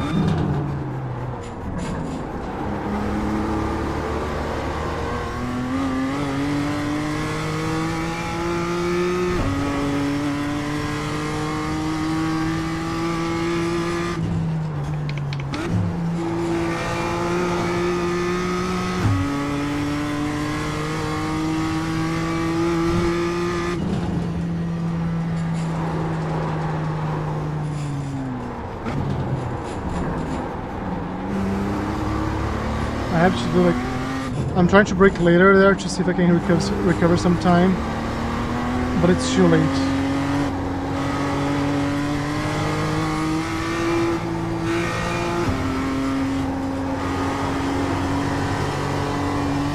So here we go. After this one, two more.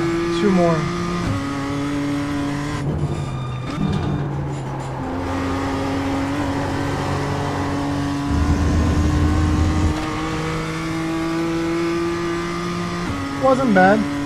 Like we're same pace as our best ever here, which is pretty impressive to be honest.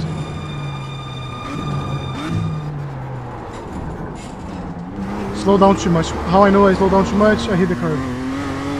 Let's carry this one. Have to save this one out. Let's try to do everything super perfect. And see if we can.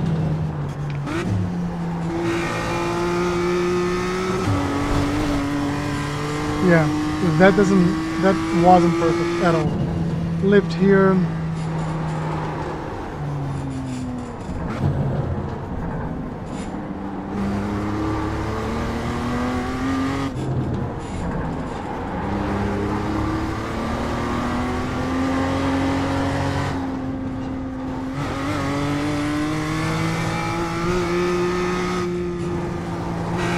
So I was using like third gear. Can you see like how the car is just, it doesn't settle. I was trying again just to see how it feels.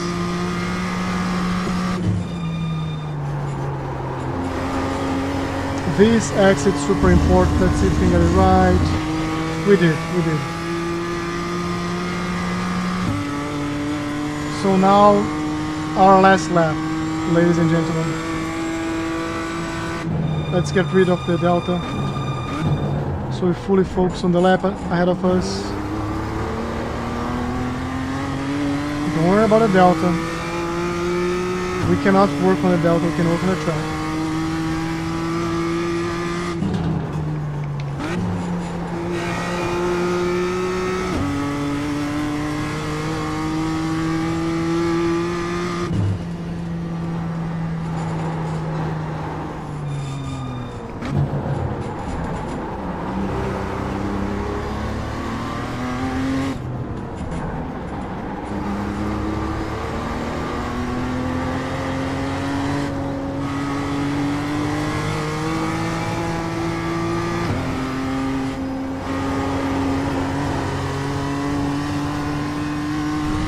Not feeling good about this one.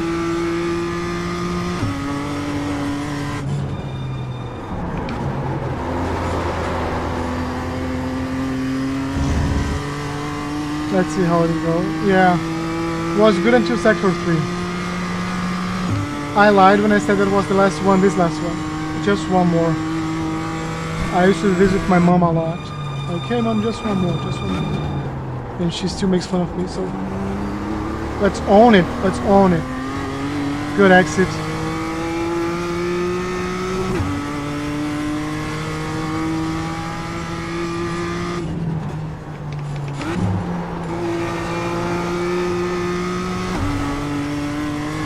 Yeah, they're like pump and release. No bueno.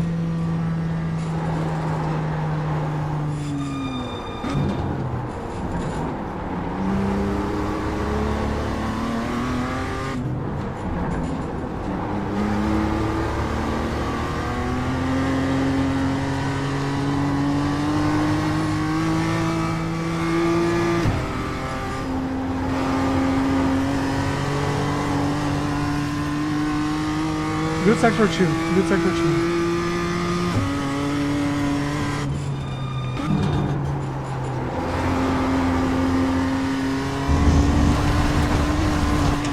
Yeah, I think we improved by like a full tenth, which is great.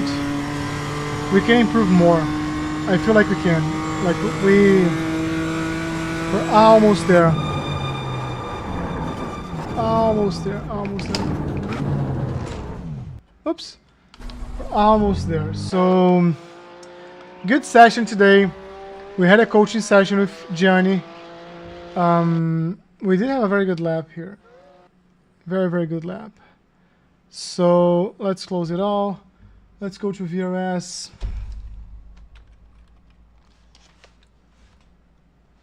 And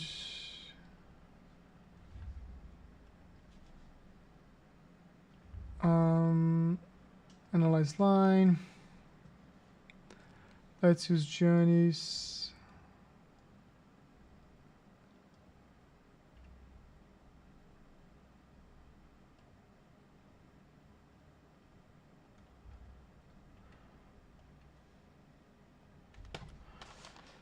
So turn 10, we actually did faster. Good. Went on the brake slightly later. Brake pressure early on the gas. Now I have to be consistent with this. But then he recovered like half of this here. But like still good for us. Then this one I think reduced by half maybe. Or like the same thing. He was like in more outside line. 0.7. I don't remember how it was before. But he still goes hard on the brakes. Like I'm still insisting in this one. But like he's going faster on the gas here. It's funny because this is where he... I think it's the line, like just where he's pointing, the grip he has. That's like really after here that there is a delta in speed. And then he gains everything. Because until here he's losing. On the entry he's losing. So I'm going fast in, slow out. This one is the lift, so we're gaining here before, now we're losing. So maybe another incentive for us to try his pattern, because now like if I was doing what he was doing here, well, I would be like a full tenth faster. Gaining here, this one, much closer, like we're doing the same thing now, we're just not doing the same way. He like slows down first and goes on the gas later. So let's see when he starts releasing. Yeah, he does like let it go here. But now we're staying like, we're going to fourth gear. About same time. About same time. Good stuff, guys. I think we can bring that in half. Like I think here, this is something I can do. I don't think it's rocket science. This fix, I'm just lifting.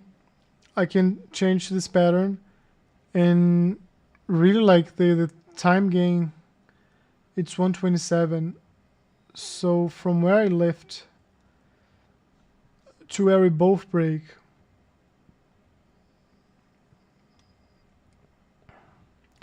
it's almost nothing. It's like 0.02, if that. Like 0.01, so it's not here. It's really in the exit. He's just slowing down less than I am. So I can use less brakes here. Slightly less. Really slightly less. And on the exit, he's going slightly later on the gas. But just by braking less, he's gaining a lot of time. So from corner entry, 1.5 to gas, it's like, I think, 0.2 almost. Is that it? Yeah, it's 0.21. So I have to improve my braking here. And it's not like I'm getting there with much more speed. It's just I'm holding the brake harder and longer. So we can get rid of this. We can get rid of this. And like these small ones here, they're going to be what they are. And if you get rid of these, they can get rid of these as well. It's funny because turn 10, I go around the corner with more speed. But because, and I go on the gas earlier, so I can go on the gas later and continue carrying more speed than he's carrying speed. Let's see. So tomorrow, if you are not in our Discord server yet, tomorrow we're gonna have like for fun type of stuff. So if we have enough people, I'm gonna close our close the server so we can race together. Otherwise, I'm gonna pinch the channel here. From So Rig to Road. join if Said. you want. Join the From Rig to Road Discord, https Discord GG. Yeah. So you can join. Feel free to do so. And I'll see you guys tomorrow. Thanks for joining.